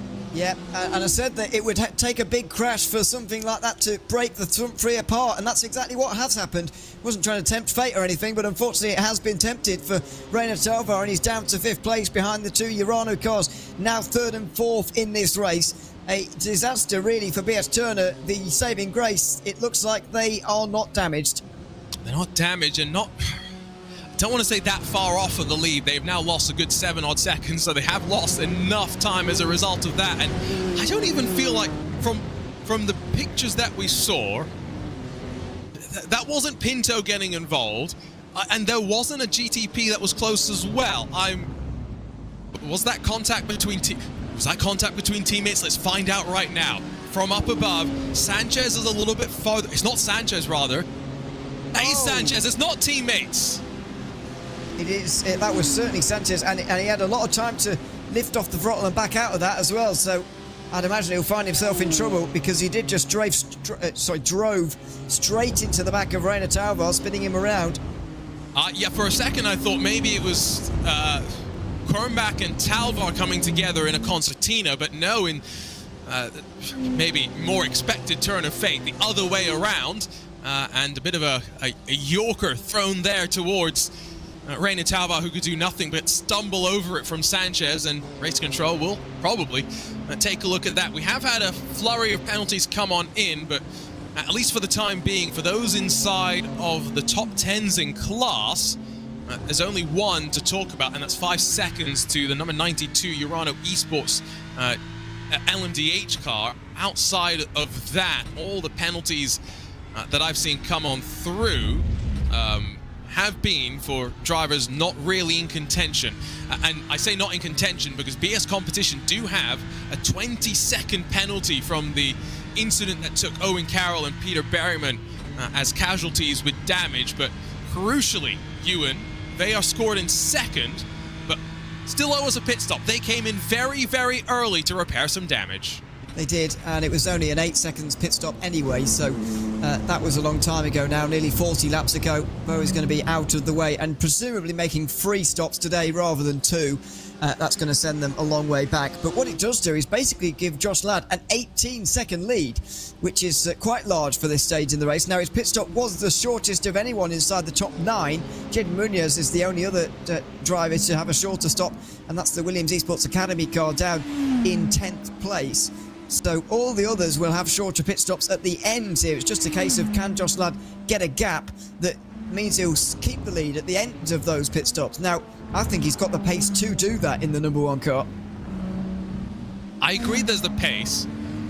There's so many different strategies that are going on right now. We are going to end... This is the thing. We are going to end up seeing Josh Ladd in no later than, what, 45-ish minutes to go in this race? Maybe 40 minutes if he's able to push it just a little bit longer than that. However, I don't know. It's about the question is, how short will the stops be for the others? I guess as well, I've just realized Drago Racing and Jaden Ladick getting stuck in some dirty air, let's put it. Behind Urano Esports' 92, behind Redline, behind the 197 for the Apex Racing team. Not necessarily in the clean air that they enjoyed at the start. No, it's a very different feel to this at the moment for those in this pack, and it's a big group actually, isn't it, really, in this LMDH field. From Marcus Sohm down to Jaden Munoz, it's 5 cars in a train, really, and they're all a long way off the lead for the moment. In fact, it really is very close from 2nd down to 10th or 11th. After the leader, Josh Ladd just has a really, really big lead. The rest of the field still very much up for grabs. Yep, and again, just remember that number 89, not really in contention on strategy, also not in contention with that 20-second penalty that will be applied post-race. Live Race Control keeping an eye on everything that we're seeing. You can stay up to date with them on racebot.tv/BMW. In towards turn number 1, still Ladick on the back of Shrivens, losing some margin now to Diogo Pinto. Number 92 as well. Shrivens does have a 5-second time penalty, if I remember correctly, so he's another one has been dinged by the race control. And through the S's, I got to say, sometimes I get a little bit scared, but they all check up just in the nick of time, and Jaden Munoz gets off the corner at turn 5 to pass the GT3 machine. I think, yeah, it scares us. I think it scares the GT3s more, if I'm honest, through the S's there. It's a very, very difficult section of the circuit in terms of multi-class traffic and that interaction. Time was, in years gone past, that you just wouldn't overtake from about turn 2 to 5, but that's not really happening anymore. And it's all bets are off down there now. And that's why we've seen so many close moments, including for this car, actually. Johnny Vecchio was involved in one of those with his teammate, which was a bizarre moment. Something we didn't expect to see. And maybe something else we didn't expect to see was Jimmy Antunes behind him. What a recovery it's been from him. Yeah, after going off at the final corner, I tell you what, Jimmy Antunes has very much kept in the train, been working his way on forward, and is only about 10, 11, 12 seconds off of the race lead, and he'll be quite happy, I think, with that turnaround. Again, pushed wide on the race start and able to recover from that. Those are difficult circumstances, but make the most out of them. That's with these drivers, but I've just noticed how close it's gotten at the front of this GT3 train as well, where Alejandro Sanchez is within a quarter of a second of BS competition, and this is perfect fuel-saving territory, and it's why you see Felix Quirnbach lift off the throttle, allow the Apex Racing team car to slide to the front. For the first time in 55 minutes, new race leader in the GT3s, it's Alejandro Sanchez and the Apex Racing team. Well, I thought there was going to be a miscommunication between the two there, and Sanchez was just going to drive straight into the back of the BS competition car, but thankfully he had the reaction time and skipped around to the left-hand side to make that move down the inside, and now we'll see what his fuel saving is going to do for the remainder here. Is he going to still be lifting off from the front here, or is he going to push on for the last 5 minutes or so of this stint? Has he already done all the fuel saving he wanted to throughout this stint? Because to be fair, if with an hour and 5 to go after 55 minutes of driving, if you've just made up an extra lap, if you like, and you know you can get to a certain number, then you know at this stage in the stint you're not going to save another lap, so you might as well push on, and that's maybe what Alejandro Sanchez is doing right now. He's already put half a second, 6 tenths into the BS competition, 189 behind. I think it's an important couple of laps as well. Salva Talens is getting ready, of course. Oscari Rene getting ready too. It's how you set the second driver up for success. In BS Competition's case, the question will be how much fuel is the deficit potentially going to be for the Apex Racing team. They'll be thinking, how big a margin can we build up? I'll give a shout out as well to the Apex Racing team. If we zoom in on their car, you'll see that even though the Apex Racing team design is fairly standard, they've helped the commentators out a little bit. There are some yellow highlights on this machine. You can kind of see it on the edge of the windshields and the A-pillars and whatnot. If you go over to one of the other Apex Racing team machines, you'll see that Jimmy Antunes, in stark contrast, has pink instead. Yeah, it's not greatly obvious, but it's all right. I'm glad about it as well, because I mean, yeah, we can't tell from here, can we? Because look at look how not obvious it is. Apex, please help us. But it's fine, really. From this kind of angle, it's fine. Although I would describe that as red, Arjuna, to be fair. But anyway, we'll disagree there. I wonder if I'm having a Zach moment and I actually can't see colours. But I think I'm fine. Of all the things to complain about, I'm not going to care whether we call that pink or red, to be completely honest. Jimmy Antunes shows off his setup with what seems to be a separate desk to go and sit at behind, to go and do the important sim racing work, and then the rig for all the fun stuff. The helmet's behind him as well. Now, is that a tyre? Has he got a tyre behind him? It's a rim, not a tyre. Oh, okay. but good eye. What I was trying to say in the most polite way possible is I've made plenty of comment about how Jimmy Antunes continues to show us that age is just a number. One of the older drivers, of course, in the sim racing world, but now part of the Apex Racing team, left our Arnage competition at the end of last year. It's been really cool to see how he's progressed as part of the main Apex Racing team as pit stops underway. It's Luca Kita who's in for Urano, having just been overtaken by Reina Talvar. Now, you'd imagine and hope that this is not fuel related. They're not running out of fuel at this stage. It's just tactical with 62 minutes to go. Not really sure the thinking behind it for now. It's not obvious to me, I've got to be honest, but it's nice to see someone do something different to just running long in GT3, which is what tends to happen. They just run the tank dry and then fill it up for the amount of minutes that there are remaining, of which there will be probably much less than 60 for a lot of these teams. Yeah, I think the goal, again, is to get beyond the top of the hour, but if you feel like there's a benefit to coming in early, you can see tyres going on as well, which can be done at the same time. Fuel and tyres, much like in the IMSA WeatherTech Sports Car Championship, done at the same time, and so that's why, as Alexei Nesov gets ready to roll, he's just waiting for fuel to be packed into that car, and boy, are they going to need a decent chunk of it as well. 41.9 seconds, that's the benchmark that everyone else is now going to be looking to try and better. See what Quernbach, what Sanchez, and what the rest of the field has in terms of pit stop strategy when they dive down to the lane in the next couple of moments' time. Jaden Ladick has dropped behind Jaden Munoz, by the way, so now Drago Racing, the 696, down into 9th position, Ewan, and right now, bleeding time, even though it might come good at the end of the race in terms of pit stop strategy. On track's not working out just yet. Yeah, I think the key gap is to Williams Esports, nevertheless, and they're nearly 30 seconds behind them. Lad still has a 18-second lead, and it's more than 20 over the rest of the field in LMD8. So while it looks like they're absolutely dominating for the moment, that's not going to remain the case. But even so, it's going to be a big lead by the end of this stint, and then we'll see what he can do with the pit stops as well. What he is, of course, ensuring as well for this middle stint is that he will have slightly less fuel on board and less weight on board for this middle stint of the race as well. That, obviously, the payoff there is a longer stop, but he'll be gaining time pretty much the entirety of this second stint if it goes well. So another flurry of pit stops. Sim RC, Arnage Competition, Team PGZ, and the Williams Esports Academy number 5. All in GT3. Kamil Grabowski takes over in the Williams Esports Academy car. It's going to come out behind the likes of Alexander Thieber in the Urano Esports Hyken Media number 191.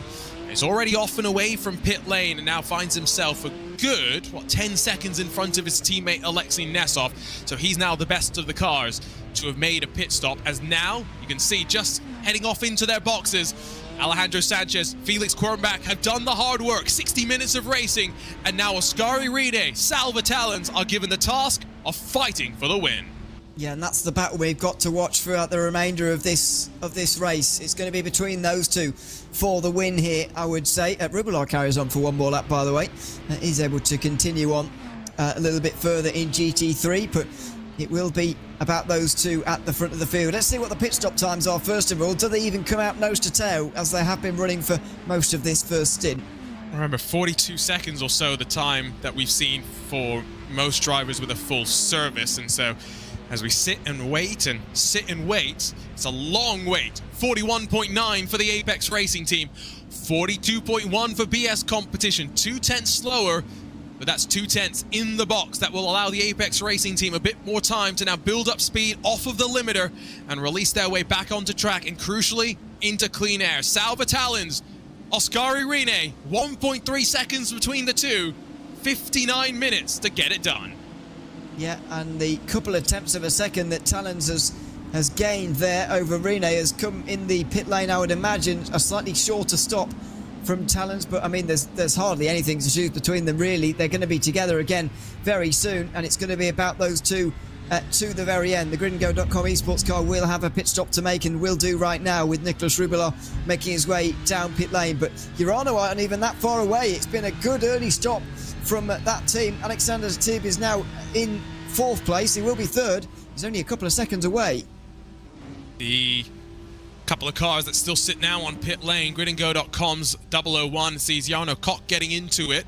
We'll see where they fare out in the grand scheme of things. Alexander Thieber's only 2 seconds off the back of Rene, who's now within drafting range of Salva Talons as we take a look at Talons diving down the hill. Final corner, as close to flat as you can make it, and when you're single file, it is definitely flat. It's just when you're fighting that it becomes a little bit more precarious. So the gridandgo.com machine is going to drop down the running order as it leaves the pit lane after a 42.1 second pit stop. You will note as well, Ewan's been keeping an eye on the LMDH lead gap. It's starting to come down. 14 seconds between Williams Esports Marla and Urano Esports as the Williams Esports Academy car makes some contact with Urano Esports Huawei, but Dylan Shrivens holds on. Jaden Ladick tries to get up the inside. And he probably would have done had he not had his nose chopped off there over the top of the hill. Oh, and the same done to the Academy car as well for Williams Esports. Round the outside through turn 1's not going to happen, but that's way too deep. Oh, and crash. Oh, Ladick does such a good job to avoid. My goodness, that was close. A big spin through turn 1, and that'll be it for Urano Esports 92. Dylan Shrivens, I think, lost it on the curb, and the car's done. The rear end clearly doesn't have the ability to keep it underneath him, and it's going to be a long, lengthy pace lap for Shrivens to bring that car back down towards the pit lane. Still doesn't look happy down through the S's, but you're right. Ladick with the quick reactions to get out of the way. I still don't quite know if there was already pre-existing damage, though, on the Urano LMDH. I reckon that's the reason. This damage we're seeing right now is the reason he went wide. And he's still soldiering on with it, by the way. He would have got it before this point, of course. Just understeers, gets into the curb, spins right in front of Ladick and makes contact with the wall as well. Maybe that's where the damage has come from, I suppose. But I feel like the car looks a bit weird as it went through turn 1 there, and that's why it was understeering, although I can't be sure. It was understeering just because he was on the power and 4-wheel drive hybrid, and I think just left side's in the grass, and that imbalance of grip is what pitched him around, unfortunately, and now Vlad Kimichev is the one that is putting the pressure onto Jaden Ladick in a second of the Urano Esports entries. Shrivens is heading down to the lane, riding from the visor cam of Shrivens, and was a little bit loose on entry, and just you can see how high commitment these cars are. I think that's the takeaway from that replay. I think you're right, actually, on second viewing there. Yeah, he was just trying to go too fast still, in all honesty, through turn 1 and got onto the curb. So through now goes the other Urano car of Kimichev, back ahead of Ladick again, and that's a lapped LMDH, by the way, in front of them, so don't have to worry about that one too much. But Ladick in a lot of trouble here with traffic. He's now going to be going 3 wide on the right-hand side of 2 LMDHs. He just back out of that rather sensibly into the final chicane. Yeah, that's traffic playing its part as well. I believe that's the BS competition machine of Nicholas Bowe that is part of that. 54 now minutes left to go in this one. The gap between Ladd and Hoffman, first and second in LMDH, has grown once again to the 18 seconds that it was the last time we took a look at it. Josh Ladd in that Williams Esports Marla car, maybe only 10 minutes away from coming down to the pit lane. The crucial phase for him, his final laps in the car to set up the stint his teammate in that number 5 machine is going to do. And I'm not sure who the teammate's going to be. I think it's going to be Matt Farrow, who, of course, drove alongside Ladd to grab the iRacing Petit Le Mans victory. But they also have Mike Partington watching on, I think, from the spotter stand, who is also very quick in a prototype by himself. Yeah, and all the help they can get, I guess, as well, through this race. Just looking at the GT3 battle, which is back together again, isn't it, now, with Talons and Rene. He's properly got that gap down to a slipstream margin in the bottom of your screen there, so that's together again for the lead in GT3. The lead in LMDH is still relatively lower than it was before, but Hoffman has now had to go through the same traffic that Ladd did, and so it's back out to nearly 19 again. It's a traffic giving and taking at the end of the day. Dominic Hoffman is also on a similar strategy to Josh Ladd. Let's not forget, it is the Race Clutch Red number 6 that is the first machine that is realistically on a similar strategy to Jaden Ladick. But of course, Ladick's the only one in the LMDH class to have made the driver change inside the top 10. So that's the differentiating factor, at least for the time being. Scary Rene in the draft once again, but you know what we didn't see too much of at the front of the GT3 field? Fighting, Ewan. I'm not sure necessarily what to expect from these two now. Well, I'm not either, really. More than 50 minutes to go is a long time, so I don't think we're going to see anything different initially, because if I were them anyway, I'd be worried about Urano getting into the fight. If they begin this too early, then Urano are going to catch up, and that's going to be a problem in the latter portion of the race. Obviously, a three-way battle is a lot more difficult to deal with than just a car versus car, if you like. But this is going to be interesting here to see the first moments. Does Rene stay behind? Yes. So I would do exactly this if I was Rene at the moment. Just stay behind. I know he doesn't need to save the fuel because they'll be fine on fuel, but even so, stay behind. Get Apex to go along with that as well and keep Urano at bay. 2.9 the gap between the leader and third. Alexander Thieber, last time by, did actually close slightly. It was only a couple of hundredths or so, but that's all it takes. And when Alejandro Sanchez is pushing that hard and that wide out of turn number 5, you can tell there's no margin for error right now, both in terms of the drivers maximizing the track, but also when it comes to the traffic management, because GT3 machines, people think about them as, you know, very sophisticated race cars, and let's be real, they are, Ewan. They've got so much aerodynamics nowadays, but they're still big lumbering beasts. Once they've committed to a corner, it's very difficult for them to switch directions. Yeah, it is, and they're certainly less agile than the prototypes that are whizzing past them. And there's another late dive.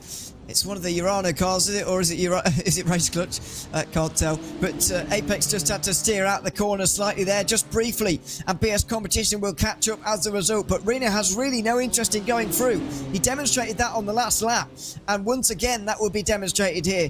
They've got a lap car just behind them, by the way. That's not the Urano car that's caught up. That is the red and black BMW just in the background that you can see in GT3. They're now less than 2 seconds away from this leading fight. Yeah, 1 second gained on that lap alone, and maybe a lot of that through the one corner. Not much frustration on the face of Salva Talons, to be fair, which is what you like to see.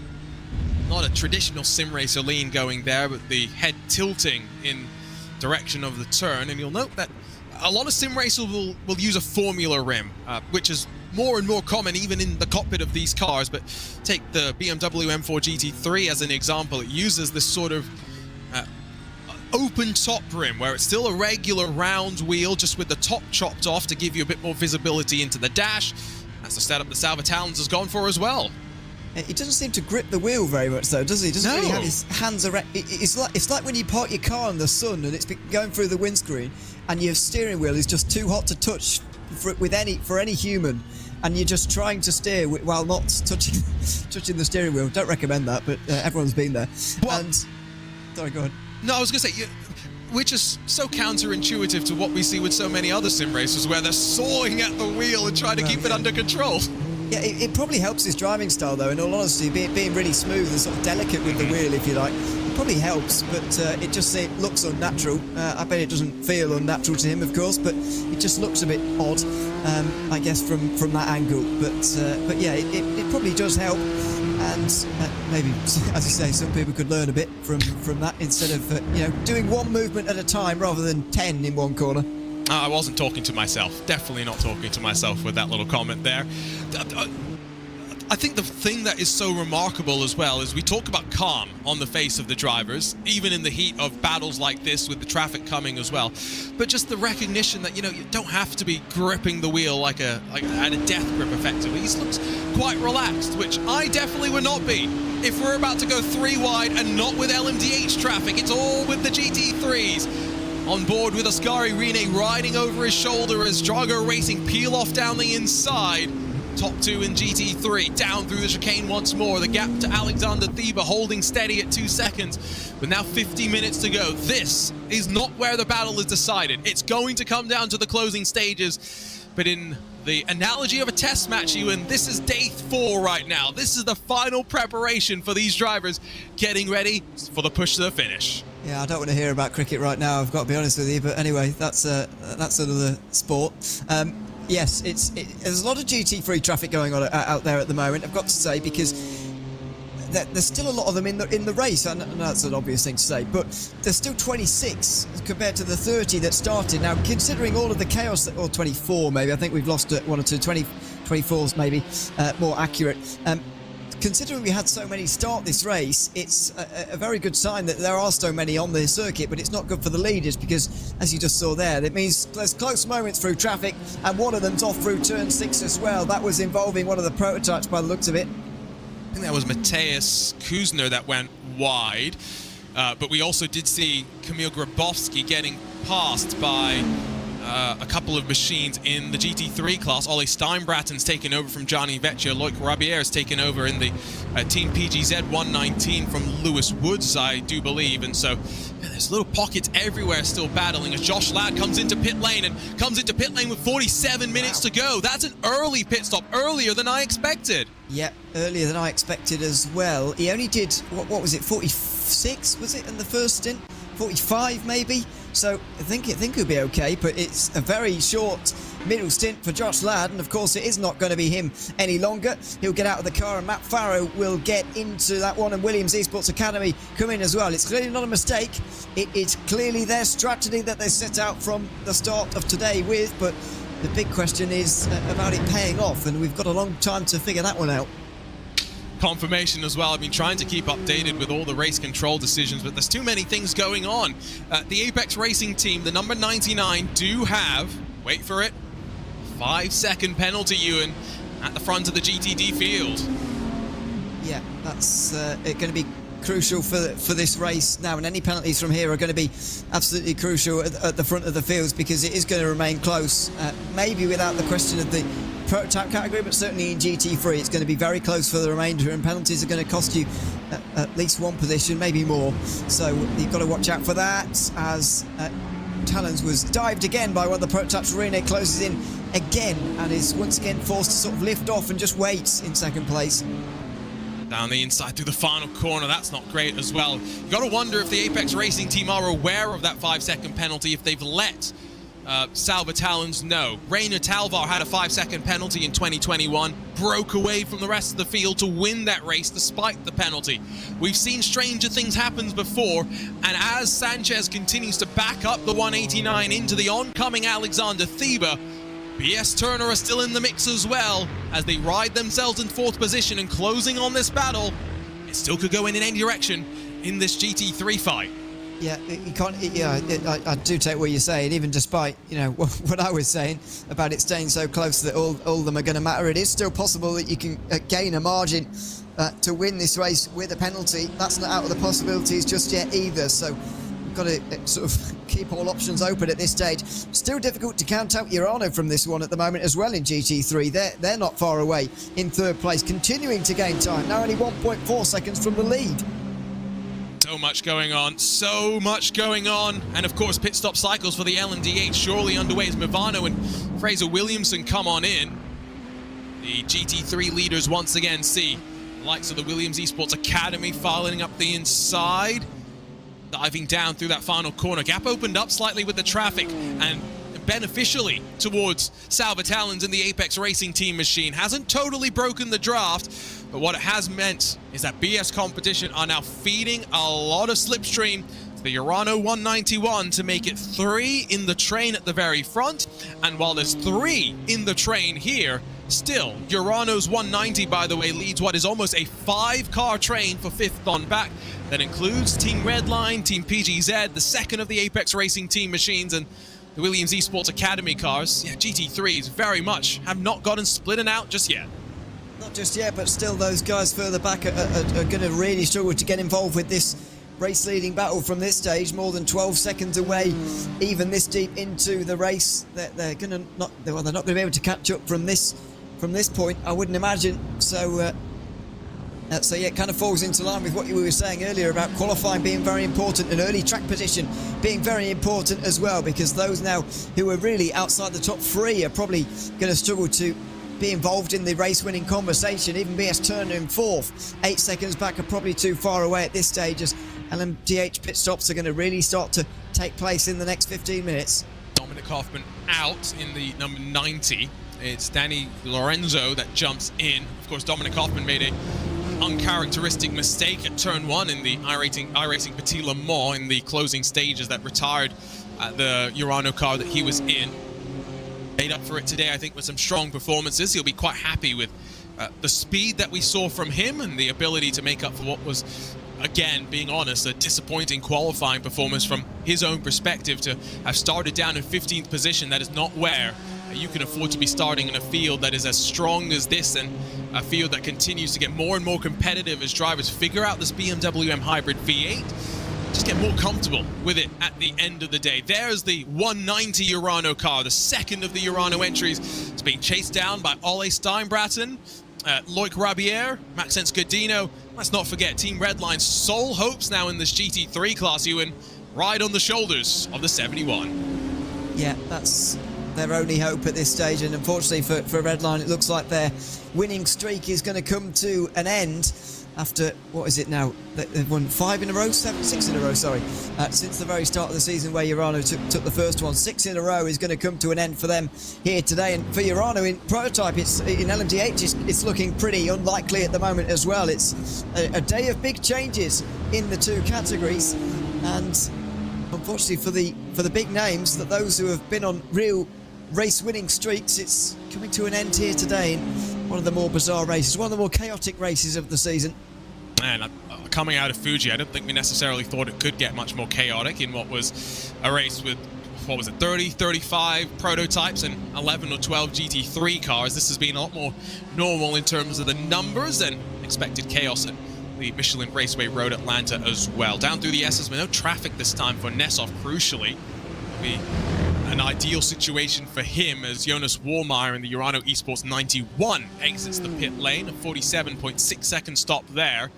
So again, the pit stop times for some of these drivers are tending on the longer side. And Matt Farrow, who's taken over that Williams Esports Marla car after an amazing first stint from Josh Ladd, exited in 5th position, and Ewan currently net lead of those that has pitted as well by more than 10 full seconds. Yeah, it's a big lead over those who are on the same strategy as, well, not the same strategy, but a similar strategy, and can go to the end from here, as Matt Farrow and Williams Esports waiting for the likes of Racecrutch and Redline to come in, but I'm not sure what they can do from this stage either. Racecrutch are going to have quite a short final stop, but they've got a change driver, haven't they? Marteau has been in since the start, Pinto's been in since the start, so has Solom, so all of the top 3 have got to make a driver change in this next stop, which surely is going to put their pit stop time above a certain point, and is going to mean that Farrow will have the lead, surely.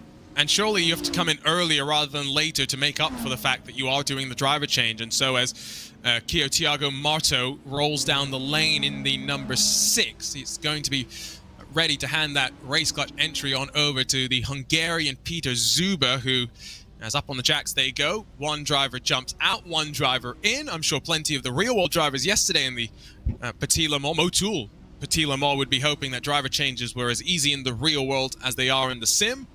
So Peter Zuber now gets his marching orders to sit and then wait to roll and push out onto the track. Meanwhile, as we rejoin Matt Farrow diving down through the hill. That's a nervy moment, almost miscommunication with the GT3. Yeah, looked like it.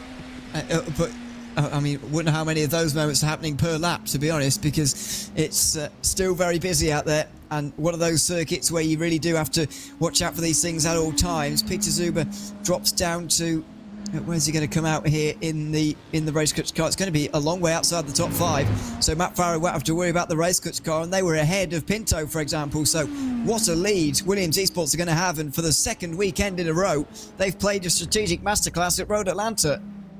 And as much as we have been singing the praises of the Urano crew so far this season, again, a slight shift in the momentum it feels, with so many more teams picking up the car and understanding what to do with it, as Marcus Solholm hands on over to newest promoted member of the Apex Racing team, Danny Chivi-Szabo, who's been competing in the Dallara IRO1 World Championship Series, is now part of the main Apex Racing team and has gone to the effort of making his bed for us. Thank you, Daniel. Nice. Yeah, I mean, not that we really can tell anyway, but yeah, he has done. He's known he's on camera and he's prepared for it, so well done to him. And he's maybe he knows he's on stream as well, I don't know, but he'll drop outside the top 5, probably quite a long way down actually, to the lower point of the top 10, maybe even to the around the space of Jaden Ladick, maybe not quite that far, as he's already making his way out of pit lane now. It'll be 8th place for Chivi-Szabo, just in behind race coach Peter Zuber, who's just come out there, and just ahead of the Movano car, which is still remarkably in contention for a top 10 here, despite the damage that Fraser Williamson got so far or so long ago in this race. The benefit of that one fast repair is, of course, the LMDH cars may be slightly less robust in their damage resilience, but you have the ability, one pit stop over the course of this race, to come in and get some of that damage repaired. With 2 pit stops, would be wise to not need it for the first pit stop cycle, so you can have it in the back pocket for the second pit stops, but ultimately you don't choose when you want to use the fast repairs, you are forced to use them by circumstances of the race itself. So Chivi-Szabo's got the car on track now and will build himself back up into the rhythm. We'll get a sense of what the track conditions are like, as the cloud cover is very much set in at the Michelin Raceway Road Atlanta, the Michelin building off to the left where most of the media is sat during the race weekend. And tell you what, let's ride around for this opening sector with Chivi-Szabo. So committed through turn number 1 as you climb up the hill. It's blind, the apex to turn 3. How early do you turn in? Yes is the answer. As brave as you can. Diving down through the S's. Try and straight line it at some point if you can. And then through turn 5, clatter over the curb on the exit and run your way in towards this very, very tight turn 6, which is cambered in, so carry a bit more speed and then you feel confident to do so. Straddle the curb on the left as you break into turn 7. It's tighter than 90 degrees. You've got to get onto the power as early as you can. And the one chance you get to relax, to breathe here at the Road Atlanta circuit, is on this back straightaway. You might have to be dealing with traffic though. Fortunately, Chivi-Szabo only looking in the rearview mirrors as he's closed on down by Timo Roorda in the Movano car. Down the hill into the chicane. Be careful not to turn in too early and pick up off tracks on either side of turn 10A or B. And then under the Fox Factory Bridge, keep it planted. And in these prototypes with so much downforce, it's as easy as you like through the final corner. It looks easy, but imagine doing that 50 times an hour, Ewan. Yeah, we obviously speak about how dramatic each lap is around here, but it is many times around because of the short nature of this circuit, and it's a very difficult track as well, despite the fact that you do learn it pretty quickly, I suppose, but even so it is very difficult. And tried to do all that, by the way, while trying not to look in your rearview mirror, because the Movano car of Timo Roorda right behind as well, which has got to be very off-putting for Daniel Chivi-Szabo as he gets himself up to speed in the opening moments of this stint now. Just around 40 minutes of driving for him today, which is obviously quite a bit less than the race distance. It's not quite sharing 50-50, but then again, nobody is in LMDH. Even so, you've got to get yourself up to speed very quickly while not looking in the mirrors, while negotiating the traffic, while dealing with this circuit all at once. Just remember, unfortunately, no Max Verstappen here in the second half of the race. His teammate Tom Burns had started in the red line number 70, where he expected the now 3-time world champion to be running, who has been a somewhat frequent competitor in BMW esports events, but drama with the gridandgo.com machine, the 002, and unfortunately retiring in the early stages. Verstappen doesn't even get to set foot in the cockpit of his virtual BMW M4 today. Instead, I'm sure watching on twitch.tv/Team Redline and making things quite entertaining for everyone, I am sure. A GT3 lead, by the way. There is a very real possibility that Sal Vitalin's, even with a 5-second penalty, could still be the winner here. 35 minutes to go, almost 2 seconds the margin between first and second. Right now he's going to drop to third, but Alexander Teeb is not that far away from being pushed away by 5 seconds or more. Rene has lost the slipstream crucially to Sal Vitalis, who is in the lead at the moment. So 1.6 seconds between 1 and 2 at the moment, and it just creeps to 1.7. It's going to be close. He's going to need all of the minutes remaining. It's going to be an absolute nail-biter if he is going to do this, but surely Rene won't lose more than 3 seconds in just 30 minutes. You'd hope not, but the way that the conditions are changing as well. We talked about cloud cover. Earlier I mentioned track temperature being 30 degrees Celsius. It's now down to 29 degrees Celsius. Could that potentially be a little bit of a factor? Could that come into play? Have to wait and see. But not necessarily because I'm talking about how the tires are going to fall off you or anything like that. I'm more just saying, do one of these teams have a setup that's more suited for the conditions, because they're all in the same BMW M4 GT3. It's what they've done with it that really counts. Yeah, it is. And it's kind of somewhat depends on what they've done with what conditions have they done what they've done with it, if that, does that make sense? So yeah, it's difficult to know right now whether that is playing into a role, but certainly Apex Racing Team are having a good time with things. It nearly creeped to 2 seconds there briefly, and now as we've been talking, Alexander Teeb is now 5 seconds away, so at the very least they've guaranteed themselves a top 2 finish, quite possibly, here of Apex Racing Team. Can they get the win though? It's slightly bizarre that this rather unique situation has happened 2 times in 2 years in the same championship though. It is, isn't it? And I find it very interesting as well that we have the ability for drivers to break away. Diogo Pinto, by the way, down onto pit lane in the LMDH class, and should hand that car on over to his teammate Chris Lullum, and indeed one in, one out, as you would expect. See where they come out, but we are expecting, and it's not going to be close, Williams Esports Marla to have the lead. Realistically, it's where does Diogo Pinto and Chris Lullum slot in relative to the rest of the pack, but we'll see after the cycle's done and dusted. 30 minutes, a short stint rather there for Chris Lullum, and Team Redline still waiting to roll. It's a 37.6 second stop for them, so it is a good 13-14 seconds quicker than the Williams Esports Marla team, but the margin between first and fourth, where Redline emerged, 9 full seconds. It is such a lead that Williams Esports have at the front of the field, and Redline somewhat miraculously, I've got to say, have got themselves into a net second place finish. I'm not entirely sure how they've done that, but pit they have. We still have pit stops owed by BS Competition and Drago Racing. I know, but I mean, I'm not entirely sure how Redline have done so well through that, because I thought, given Pinto's long first stop, they kind of screwed themselves into a longer second stop as well, but because they were changing driver as well. But clearly, it hasn't actually taken them very long, and they've got in front of the likes of Urano, Race Kutch and Apex and Mivano and all of these others.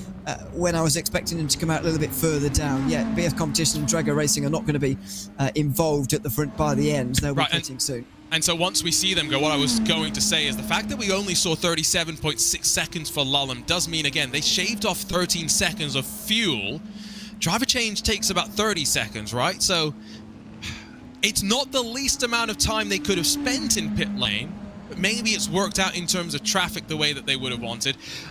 I do feel that Chris Lullum, just in for 30 minutes now, does have a bit of a hard job to get himself up to speed. And, well, he doesn't really have a margin behind, doesn't really have anything to push for in front. He's got to now just make no mistakes for the next 30 minutes. Yeah, and I think that's another advantage of the Williams Esports Marler strategy, is that Josh Ladd and Matt Farrow have shared the driving relatively evenly. It was, what, an hour 13 for Ladd and 47 minutes for Farrow. Now, I can't work out percentages, and to be honest, nobody cares either, really. But you get the idea. It's much more evenly balanced than the 75-25% that the Redline guys have taken on with their strategy. And you're right, it's a difficult task to ask Chris Lulham to do, to get yourself up to speed immediately, because there isn't a lot of time for driving here. And even at this level, not every driver would be suited to that strategy. Clearly they know with Lulham that he will be on it straight away.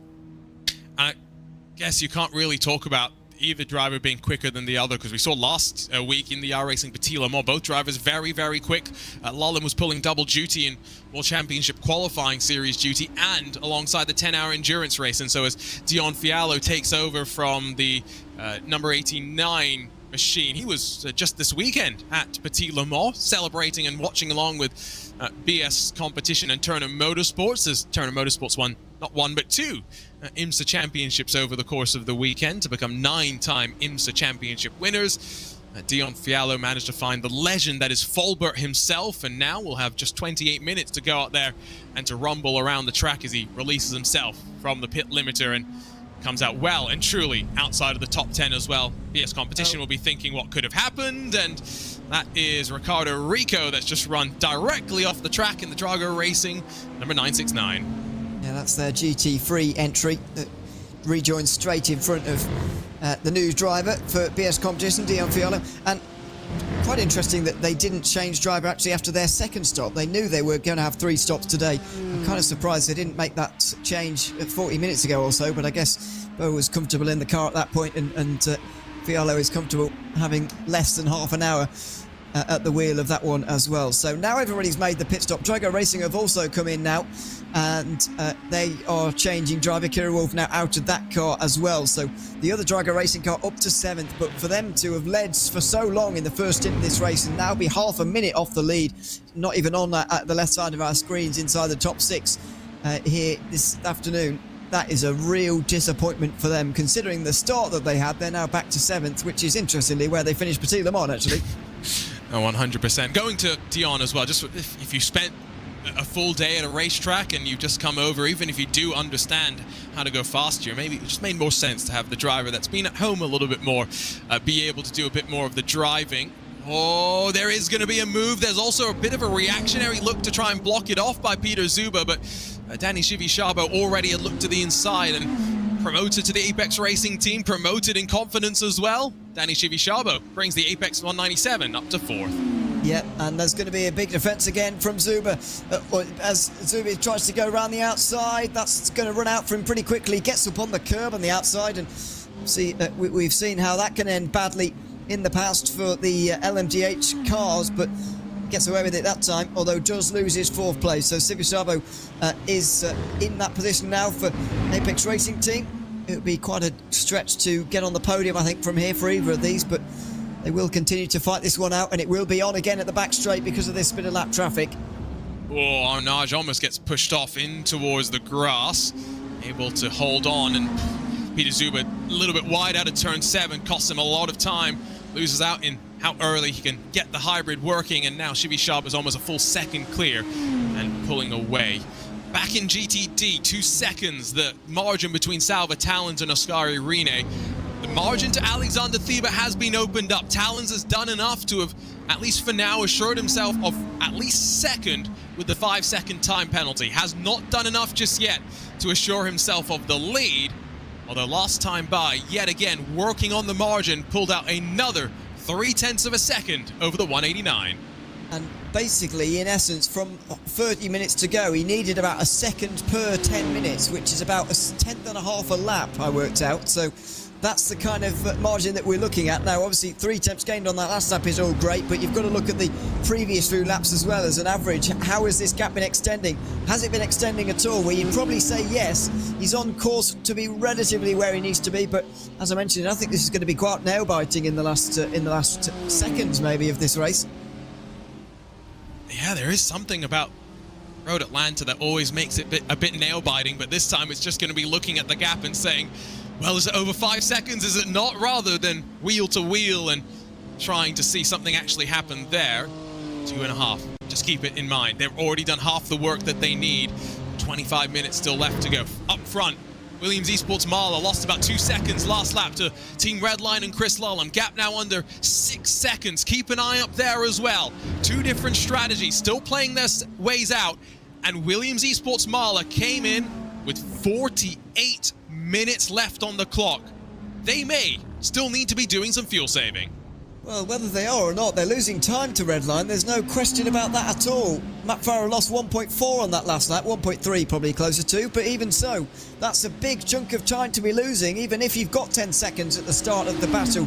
As Chris Lulham made his way out there, he could have the most unbelievable 30 minutes here, Chris Lulham, exiting the pit lane, getting up to speed, and now he's got to fight for a race win as well. What else do Redline want him to do? I wonder. Some team admin afterwards as well, probably, by the looks of this, because at the moment he's doing everything in a short space of time, and he's bringing the gap down below 6 seconds. Oh, Matt Farah went around the outside of a GTD machine through the final corner. We've talked about how they GT machines can't really change direction on the flick of a switch, and that was a risky decision, but I think goes to show how much pressure is being applied right now. On board with the Williams Esports Marla car, just looking through the eyes of Matt Farah right now. You see that steering wheel in front, saving still a little bit of fuel in towards turn 6 as well. Not going down to first out of turn 7, and still enough power off all 4 corners of the car that you can see him fighting it, trying to keep it in a straight line. It is a real fight around here sometimes, especially when you're in the traffic, things not going your way. It's a difficult car to drive even at this stage now. A lot has been learnt about this car, of course, over the past near on a year now, 10 months or so. But still things to learn, and still this car difficult as ever to get around here quickly, at least, here at Road Atlanta. Gap now extends 6.5 seconds. It does seem that Lulham has had a bit more traffic on this last lap and has lost a bit of that time that he worked so hard to gain a few moments ago. Another 6 tenths lost on that lap.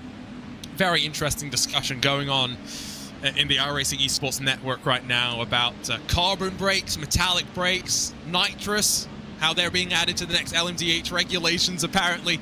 Let us know what you've been enjoying about this first year of the modern GTP evolution. Of course, these new prototypes, not just racing in America, but of course on the other side of the pond and indeed across the world in the World Endurance Championship as well.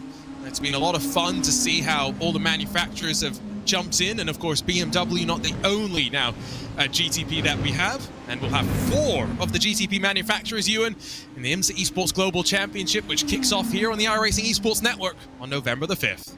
Yeah, only 3 weeks away. 3 weeks? Yeah, 3 weeks away now from that championship. And yeah, all 4 manufacturers on board for that one, which is going to be absolutely fantastic. See this BMW pitted up against some of the others, because that's something that was missing a little bit from Petit Le Mans. Unfortunately, it was a lot about BMW as they got themselves a first Petit Le Mans win on iRacing since the GTP class has come to prominence in 2023, of course, for all of the iRacing special events that also will have these cars anyway. So BMW have had a good time around here on that occasion, but it's about everyone for the IMSA series, and very much looking forward to getting that underway very soon, seeing how the BMW fares there, because it is the one that people have most experience in, of course, but will it be the best car over the course of the season?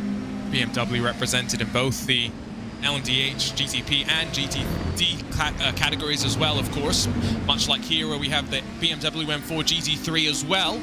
That'll be in action as well. We just saw our way past Salva Talent, I think, in that race-leading Apex Racing Team entry. Been keeping an eye on that gap. 3 odd seconds is where Salva Talent has been able to stretch the margin out of turn 7. It's building, and I've got to say, I get very, very nervous watching wheel-to-wheel racing. There's a different sort of energy and nervous tension that you get watching sectors, watching times, and lap after lap, seeing a gap increase and decrease, and the stress it puts on the spotters as well, the engineers behind the scenes, seeing what the drivers is doing. And this is what is unique, again, to endurance multi-class racing. Yeah, it's very, very exciting to watch, even if it isn't, on-track stuff. It is very exciting. On the previous lap before this one, by the way, 3 tenths was gained by Talons on Reno. We'll see what the times are this time around. It was another consistently good lap time, actually, from Talons on that occasion. Another 17.9 and a 17.6 from Reno, so another 3 tenths gained. Oh, sorry, basically made a step backwards again, hasn't he, there? So the time he gained on one lap has gone away on the next, but it is still 3 seconds. He's on schedule for what I said earlier on. Needs a second per 10 minutes, and in the last 10 minutes he has gained exactly that. What's the conditions looking like? Mostly cloudy now. Not sure if that's a bit of a change from what we've seen with some of the cloud cover through various other parts of the race, but it's still 29 degrees Celsius on the track itself. 18 degrees Celsius air temperature, nice and cold. It's reflective of a normal fall afternoon here in Brazelton, Georgia, as the wind doesn't really have much to speak of as well. Down into the chicane. A little bit of fuel saving maybe, mostly just trying to make sure there's no track limiting fractions. Apex Racing team going to be 3 seconds clear this time at the line, and with 18 minutes to go, it's still 2 seconds they need to find. Again, remember, 5-second time penalty came their way due to contact with the BS Turner machine that Phil Dinez currently is behind the wheel of. And I can also tell you, we've had no penalties since that last report for the Apex Racing team. Race Control still has had to look at a few things, but hasn't had to look at too many bad things, I would say, as well. They'll be looking at some contacts for 5th position. Yeah, and it's Movano going through here on race clutch. Peter Zuber took straight in behind the Movano car there of Timo Rohde, who's now inside the top 5, and what a recovery this would be for Movano. They're on the defensive now, though, down in towards the chicane, and they will hold on here. Not helped, though, by the Arnage GT3, and they will now struggle. Will they go round the outside here? They make it 3 wide in towards the final corner, and on the inside is Leidick getting up into 6th place as well. A bit of a disaster, really, for Movano, who were looking at a top 5. They're now down to 7th. Very opportunistic there from the young Australian. The early pit stop from Drago Racing hasn't necessarily fared out the way they would have wanted after leading before coming into the pit stop strategy, but it's once again second consecutive BMW M Sim Cup race where they've shown speed but maybe been caught out on strategy, something they'll be looking to try and tweak moving forward. Still 17 minutes to go here. Leidick will be on the offense, and with Peter Zuber in front, and then 3 and a bit odd seconds to Danny Chivichabo. I think the best that they can do is maybe get up to 4th. Definitely not going to be sitting on the podium where Chris Lullum has brought the gap down even further. 17 minutes to go. What once sat at 7-8 seconds is now down to 4. It rises a little bit once more as the traffic takes away from the number 20, but the red line train is charging. Yeah, and I just wonder whether it's going to come down enough here in the last 16 minutes to really see a fight. I just feel like the Williams car is reaching this traffic first, of course, losing the time. We get very excited, and then Redline have to negotiate the same traffic, and then it sort of goes away, and I think they are just going to run out of laps there, Redline.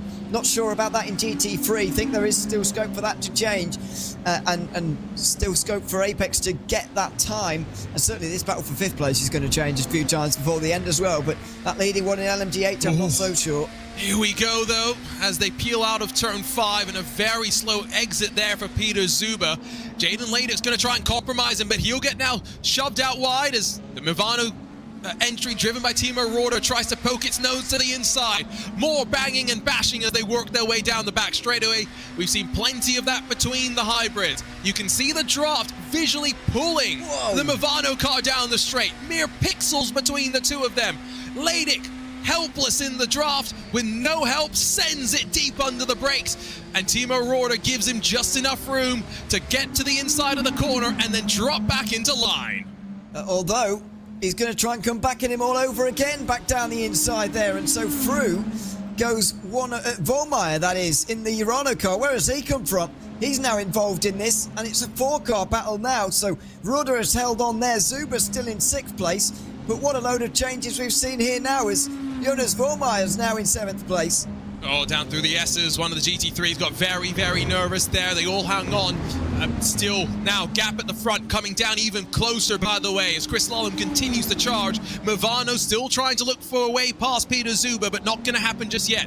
You're right that Matt Farah is running into traffic first, but he's also waking up some of that traffic and making them realize the race leaders are coming. Let me be very careful. And if you catch traffic in the opening sector here, it's a lot more painful than if you catch it in the middle or the final sectors. Traffic could play the difference at the very front of the LMDH field. No traffic into the chicane. Timo Roorder sends it deep, and Peter Zuber can't really defend. Has to watch out now as another one of the red and black contingent, Jonas Warmar, tries to pounce. Yeah, it's a very late braking manoeuvre he's got going on there, Timo Roorder, down in towards the final chicane, but it is working for him. How many are going to go down the inside here?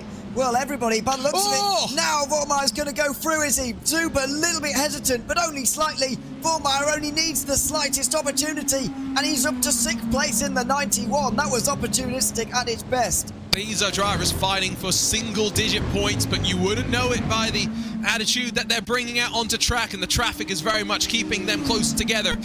And now, Peter Zuber back with Jaden Ladick as Race Clutch and Drago find each other once again. Look at those clouds covering the atmosphere around the Michelin Raceway Road Atlanta. It's keeping the track conditions cold, giving these drivers as much grip as they could ask for. 4 cars fighting for 5th position, and this time it's Timo Roorder. That's the one that's going to be the most defensive in towards the chicane. Looks like no one really going to be able to make a send as they work their way past the red line BMW GT3 machine. 13 minutes to go though, and still at the front in both classes. There are battles now at 4 seconds, and in one direction closing and in another direction going even larger. Yeah. And by the way, I do take your point on Matt Farah reaching the traffic first and waking them up, but I still think that Redline are going to run out of time at the front of the field, by the way. I still think this is where most of the entertainment is going to come from here in this group. Ladick now at the very back of it, and he's going to be a bit disappointed with how this race has really transpired. I think it's a good run out of turn 5, but he's once again not close enough to Peter Zuber to go through. Dion Fiallo's brought the BS competition machine back down to pit lane. Not sure if that's a penalty for track limit infringements. We'll see if we can get an update there. This battle for 5th has splintered up into 2. Timo Roorder and Jonas Warmar, Peter Zuber and Jaden Ladick, both heading down the back straightaway. Jaden Ladick maybe a little bit closer to the back of the Race Clutch car than he's been on the last handful of laps, but the Hungarian goes defensive, covers the inside, much like Movano do in front of us as we work under the Fox Factory Bridge once more. We've ticked off 95 laps so far, 12 more minutes still to go. This little entertainment continuing to go on. Let's update everyone though, Ewan, on the GT3 lead, because 4.2 seconds between the Apex Racing team and BS Competition, who we see right there. 5 seconds is what the 99 is looking for. They've almost got the margin they need. Yeah, I think they're going to do it. They're ahead of schedule now. They were just running on schedule, really, for the first 10 minutes of that last half hour. But now they're ahead of schedule. He needs to be careful not to be taken out by Jonas Wilmar, though, because he's trying to go through on Timo Roorder, who's again late on the brakes into another corner. This time turn 6, but Wilmar replies with his own late braking manoeuvre at turn 7 and makes it through. Urano with 2 cars inside the top 5 all of a sudden. Using the Williams Esports Academy car in a very, very intelligent way. American football style pick. Timo Roorder's been late under the brakes into the chicane before. Will he do it again? I think Urano's learnt their lesson. Cover the inside. Jonas Warmar holds on for now. It does indeed, and I reckon that means he will hang on for good as well in this 5th position. What a recovery it's been for Urano. They've had their fair share of problems in the race. Not a single car inside the top 10 in qualifying, and now they've got 2 inside the top 5. It's another demonstration of why they are 1 and 2 in the championship, not just because of those 6 wins out of 7, but because of the remarkable consistency that they've had. In fact, the championship leaders, Lorenzo and Hoffman, have not been off the podium in a race that they've been to, and that streak continues in the number 90 today. Yeah, and that's despite the fact that Dominic Hoffman, I mentioned how disappointed he'd be in the qualifying lap. He confirms those thoughts by jumping into the YouTube chat and wishing pain on himself. Pain on the number 91, though, and it's going to cause some calamity for the likes of Peter Zuber as well. The drama's still ongoing. I don't think that Beckham Jasir in the Williams Esports Academy car got through that one unscathed, and I think a disqualification, unfortunately, for the number 4 Williams Esports machine. Well, that is going to be the end for Urano. After sitting on the racing line for a while, Jonas Vollmar pulls out the way and escapes back to the pit lane, and that will be it for them. I was just singing the praises of Urano, but unfortunately it's all fallen apart at the end. I think Peter Zuber was one of those who did clip that car as well as he went through, so that could be a problem for Zuber, although he seems fairly secure in 7th place now anyway. It will be about the battle for 5th between Movano and Drago, you'd imagine now. For both Williams Esports Academy and Urano Esports Data Group, disqualification for hitting the incident limit. That was instant for the both of them. And the 4X from Contact couldn't do much there, unfortunately. We're still in the closing stages, though. Those two have fallen off. Drago and now Movano still in a fight, heading into turn 6. They are indeed. Still looking very, very interesting between them as well. I'm not sure it's going to be settled right till the very end, really. I think Race Crutch are going to be out of it, but I don't know. They're still very close, closely involved as well. So on the back straight, down in towards the final chicane, and they won't change this time. But as I say, I think it'll be settled right at the end, really, with 9 minutes to go. Yeah, I think you're right. And these three still find themselves relatively close to one another. Here's a look at the replay, and it was just off of the corner, not getting the momentum, getting checked up off of a GT3 machine, and then looking to the inside for a hole that was never really there. Jonas Vollmar pitches himself around. Peter Zuber gets some contact. And then that was Beckham Jasir with the smallest bit of contact that caused the disqualification. Jonas Vollmar would have had additional drama after that to get more incident points. Just a bit of a calamitous sequence. Yeah, it certainly was. And unfortunately, they've had to...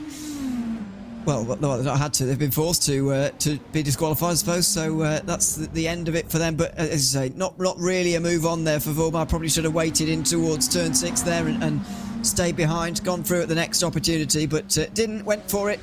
And you can understand the urgency to go through with so many cars right behind, but even so, it's a misjudged move, and that's the end of their day back there in the Urano camp. So leaves these three really fighting for 3rd place, Roder Vladik and also Peter Zuber. And so let's actually turn our attention to lead battles once again. Matt Farrow, only 2 seconds clear of Chris Lullum. That gap continues to come down for the lead at the front of the LMDH field. Fuel mileage may be a concern for one team, definitely not for another. GT3 lead as well, beyond the 5-second buffer that the Apex Racing team needed to put in their back pocket, with the penalty looming over them heading into the closing stages. Apex Racing team looking comfortable. Williams Esports Marla decidedly uncomfortable. And this is forcing Matt Farrow to push the pace a little bit here now as well. With Chris Lullum closing in, it's making him drive a little bit faster here, Matt Farrow, and maybe giving us an extra lap in this race that Matt Farrow doesn't especially want. He will want as little laps remaining in this race, but Lullum might push him on to do one more. Will that put Williams in any danger? Will they be in danger anyway? It's entirely possible, because all of a sudden it's gone from 4 seconds to 1.5 seconds, and that all of a sudden is a reachable margin in the last 7 minutes, just less than. Whoa! Williams Esports Marla up the inside of the 77, and Visceral Esports just about gave them the room. But that's the sign of desperation. Matt Farrow sees Chris Lullum and sees the red line machine charging. It's now 1.5 seconds. We'll come towards the line and have 6 and a bit minutes to go. 5 or 6 laps to settle this. Chris Lullum has closed, but it's one thing to close, it's another thing to pass. Yeah, it is, and that's going to be the real problem in the latter stages of this race. There's going to be high aggression, let's say, from Matt Farrow in his defence. That could be the problem for Team Redline. That could be their undoing, but they may well have 6 laps remaining to do it. They crossed the line with 6 minutes left. What are we still doing? We're still doing 107s, low 107s at this stage, so we could well see a battle at the end and 6 laps remaining, very possibly. I think we are going to see 6 laps. Never feel confident with commentators' math, how many laps are left, championship points, gaps, etc., etc. But that could have been a crucial moment for Redline, losing about half a second behind Arnage competition. A bit more breathing room given to Matt Farrow now down this back straightaway as they work their way towards the line once more. It's taken an hour and 55 minutes to get here. 2 left at the front with 2 very distinct strategies that are coming together. We didn't know if Diogo Pinto going for 90 minutes would work out. We thought it was a bit of a strategy miscalculation. But right now, they're still in the mix and Lulham's fresh and pushing the tires. Yeah. He's dropped to 2 seconds back now, though, and all of that gaining has really gone away. I wonder whether those gains were only made because of traffic, really, and now that there is no traffic around them, he's struggling to gain after that. That is a fear for Team Redline, and I wonder how they are going to get this race win from this situation. Redline, of course, still don't have any drivers inside the top 10 of the LMDH standings, so it would be very important for them to get a race win here, really get their season off to a better foot. But even so, are they going to be able to get there? Are they going to have the chance to get there now with still 1.8, 1.9 seconds, 4 minutes to go? It's not coming down when they're just normally driving on their own in clean air. It's not really coming down. Not as much as it is in traffic, that is for sure. Maybe it's just bad luck for the Williams Esports Marla team. Maybe it's a bit more aggression from Chris Lulham in the traffic down to the chicane. 4 minutes now on the clock. Cutting plenty of the inside. You can see where cars have been kicking up some of that gravel. It'll be 1.8 or so at the line. Still closing. Believe we can also take a replay of another perspective of the incident that we had at turn 6 and turn 7. Because from Peter Zuber's perspective in the race clutch entry, well, it would have all happened quite quickly and he locked it down as soon as he could. And I've got to say, got to admit, there's something that's quite cool in seeing someone avoid an incident from that perspective. There is, yeah. We saw it with Leidik earlier on, although I would argue Leidik's was arguably more impressive because of the higher speed, but even so, Peter Zuber's avoidance there was very good. There was a slight bit of contact. It has cost him some time. He's in the high 107s now, which is losing him 3 seconds to Leidik, who's also lost the back of Timo Roda. It seems to be settled for the top 5 in LMD8 and the leading battle as well. Redline have had a bit of bad luck through traffic and now they're over 3 seconds back. It just takes that one moment, and I think Williams Esports Marla are now back in control of their fate once again. Will come towards the line, and it will now be 3 laps officially left to run. How much traffic's in front of them? Well, if you take a look at the track map, fortunately in the perspective for Williams Esports Marla, there isn't too much to worry about. No, absolutely not. It's just about bringing it home at this point, and it is, arguably as well, for Apex Racing Team in GT3. 6 seconds now, the gap for Salva Talens over Oscari Rene. And what a drive that's been from the number 99 to get away from the rest of the field. And even despite that penalty, pull away enough to take the win. You can see that track map, the number 20 of Lulham in that red line machine, just heading in towards turn 6 and 7 right now. You can see there's not much happening on the straight in front of them where we see Williams Esports Marla right now. Cycling through a bit more traffic, 2 to go this time by, and now that traffic, that picture looks very, very comfortable. Back over with GT3s, because we really haven't had the opportunity to A, focus on them too much, Ewan, and B, talk about them too much so far. We've talked plenty about Talens and Rene up towards the front. Let's talk about Thiba, Denez, Steinbratton, because 3 very different races there. Thiba climbing his way on forward, Denez recovering after the little spin that BS Turner had, and of course Team Redline and Gianni Vecchio recovering after their own little tumultuous affairs in the first little stint. Good recovery drives, I think, in their own way for 3 different teams. Yeah, absolutely. Everyone's had a story to tell over the course of today, really. They've had a very, very busy time of things, as absolutely everyone, especially in GT3.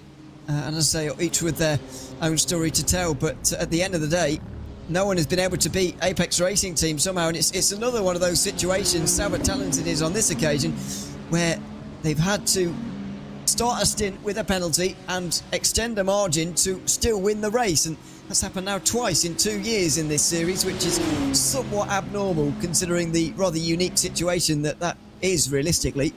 I think the other thing about this track is the fact that we do see so many incidents. That is kind of why we see the penalties be a part of it. I think 20 plus incidents I saw reported and worked through by the stewards, highest in BMW sim history here. So I guess we made some history. As we cross the line, we take the white flag, and it is down to 1.5 seconds at the front. There's going to be drama all the way to the end. Chris Lullum is still there.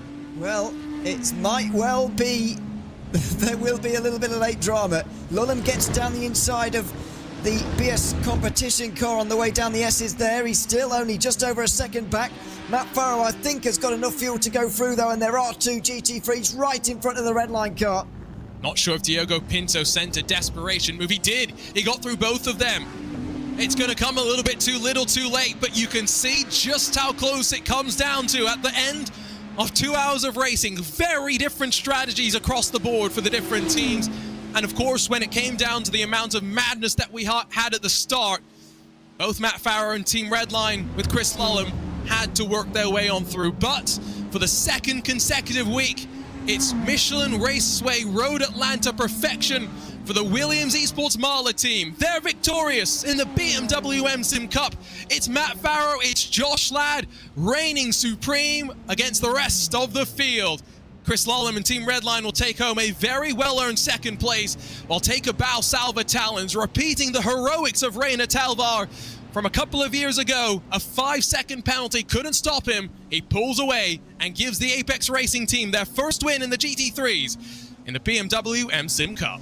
And both classes are going to have the results showing that the gap at the end was 1.4 seconds, because Williams and Apex have, if you apply the penalties of the 99, have won these by about a second and a half each. It was strategy for Williams Esports really that put Matt Farrow in that position, a commanding position he was in when he got into the car actually at the start of the stint, knowing that they had such a gap over the rest. Didn't quite think Redline would chase them down in the way that they did, but it was impressive while it lasted. Unfortunately, it lasted about 5 minutes too short, this race, really, for Redline to make an impression. They were always going to run out of time there, in my opinion, and Lullum just got a bit of bad luck with traffic on the last lap.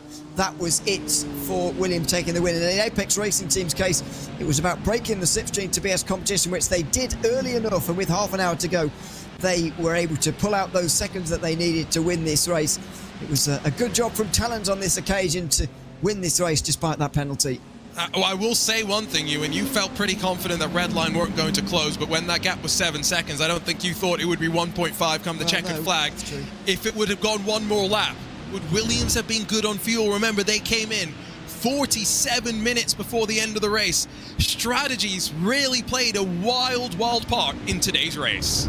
Yeah, and that's the second weekend in a row we've been saying that for. It was Williams who played such good strategy games at Petit Le Mans, of course, and Redline as well, to be fair. But it was Williams who really stood out there, and they have done again here. Strategy playing such an important role, as you say. Don't want to, in both cases, Petit Le Mans and here, I don't want to say it won them the race, because they had pace on their side as well as the strategy. It was the combination of those things, having the right strategy and the good pace as well, to be able to take the race win. Let's take a look at the results then and walk you through the dramatic 2 hours here at the Michelin Raceway Road Atlanta, where Matt Farrow 1.5 seconds clear of them all. But what a tense closing stages we had as Chris Lullum continued to put the pressure on. It's the first victory for the Williams Esports crew after 2 consecutive second-place finishes. They'll be delighted with the continuous progress that they made in this BMW M Hybrid V8. Urano Esports and Dominic Kaufman and Danny Lorenzo continue the momentum.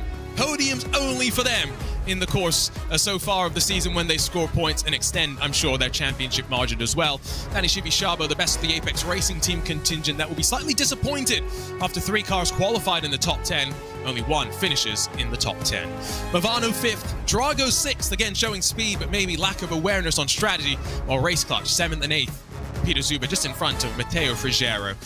The Drago Racing 619, the first car 1 lap down, along with Dion Fiallo, who had to make an additional trip down to pit lane, unfortunately, while Chris Walsh finished the Samantha Tan Racing number 8 and 11th, and in front of some of our DNFs, the likes of the Race Clutch number 14, Urano's number 91, which got disqualified due to contact that also involved Beckham Jasir, gave him the black and white flag as well. Joep de Ligt in the Urano Esports Huawei machine, also classified as a DNF, along with Geeks Energy and the two Apex Racing Team 198 and 199 machines. Here's a look at the GT3s, where it says 6 seconds, but -5 from that. Salva Talon's only 1.5 seconds clear come the end of the race, and pushing clear of Oskari, Rene, and Felix Kornbach, who tried in the BS competition machine, but falling just a little bit short at the closing stages. Alexander Thieber third, just in front of Phil Denez, whose recovery drive could not restore the BS Turner machine to the podium. Ollie Steinbraten in the red line machine fifth, while Alexei Nesov then brought the number 190 that pitted amongst the earliest of those in the top 10 to a 6th place finish. Apex Racing Team, Williams Esports Academy, and then GridandGo.com Esports and Drago Racing, the rest of your top 10.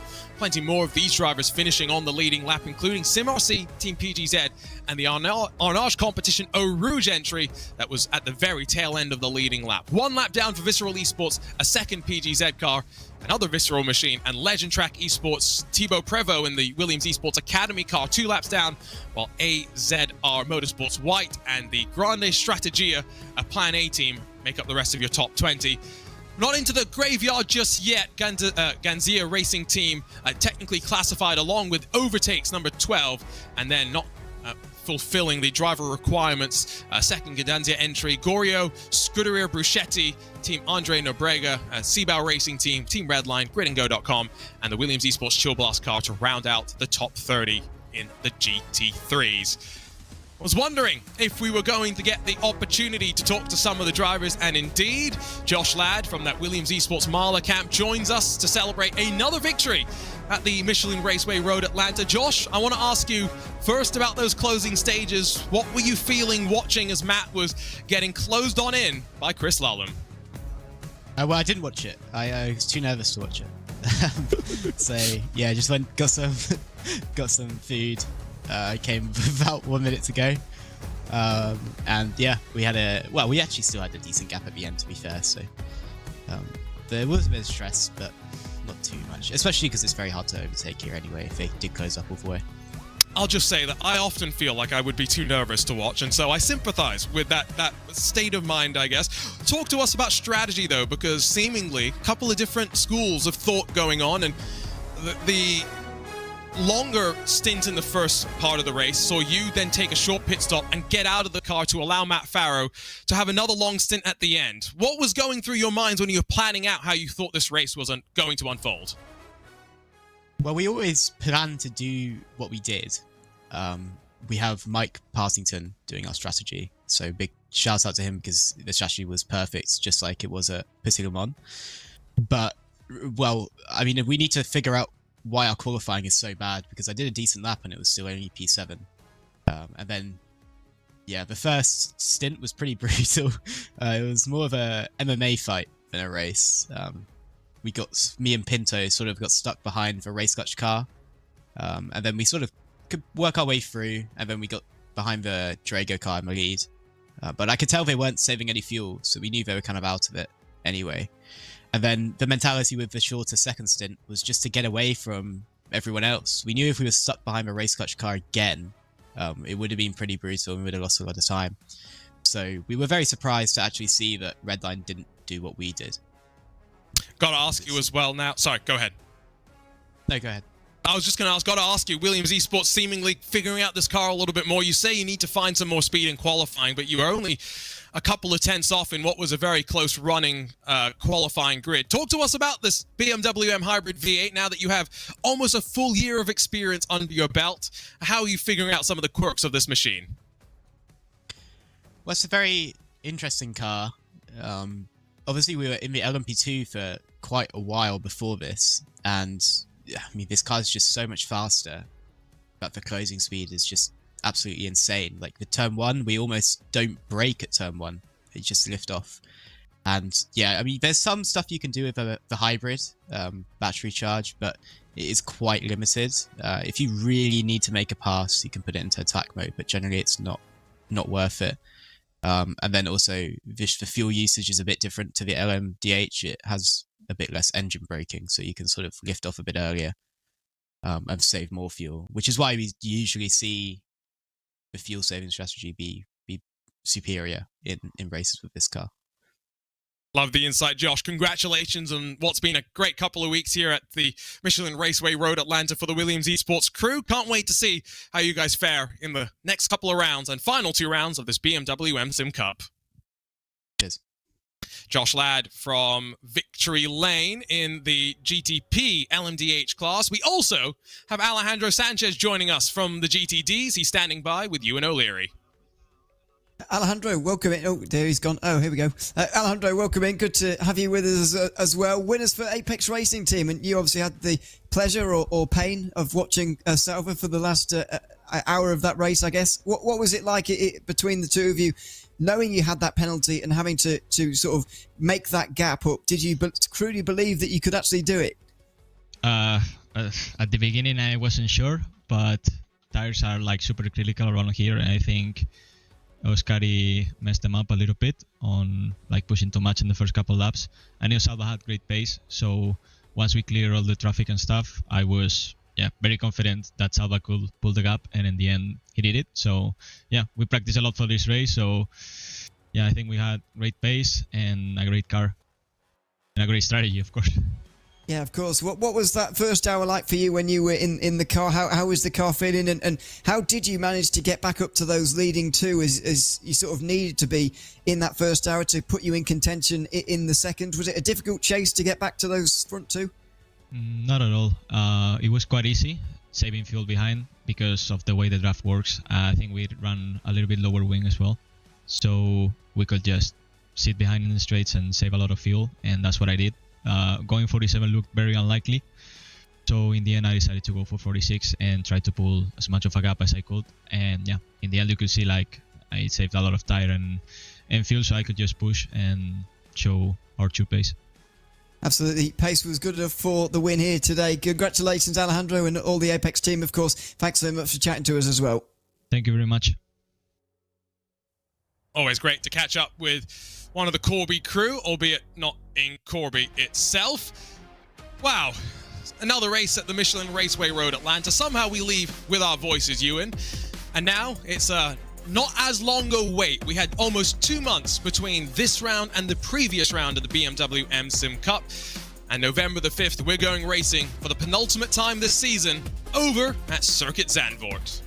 And what a race that's going to be in a number of ways, because we've not seen a lot of multi-class racing there, to be honest. In the real world, I've seen very few multi-class races, and certainly not at this kind of level with the LMDH and GT3 interaction. That is going to be so interesting in 3 weekends' time, of course. So, can't wait for that. It's a bit of a shorter gap now for the final 3 races of the season, which we're glad about. We get the end of the season away, and those points, crucial points, are being accumulated for those at the front. Another interesting day coming up at another very tricky circuit indeed. And of course, November the 5th double focus will be, of course, because it's not just our penultimate round of the 2023 BMW M-Sim Cup, but also the opening round here on the iRacing Esports Network, the 2023 IMSA Esports Global Championship, where BMW will be hoping that both the M-Hybrid V8 and the M4 GT3 can run well. What a wild ride once again at the home of Petit Le Mans. Michelin Raceway Road Atlanta never disappoints. A short wait before we're racing again. Join us on November the 5th here on RaceSpot TV and the iRacing Esports Network for what's bound to be an electric trip into the Dutch dunes. For the entire team behind the scenes, for Hugo Luis on production, for Ewan O'Leary alongside myself, Arjuna Kankipati, thank you so much for joining us here. Congratulations to Williams Esports Marla, to the Apex Racing team, the most recent winners in the 2023 BMW M-Sim Cup.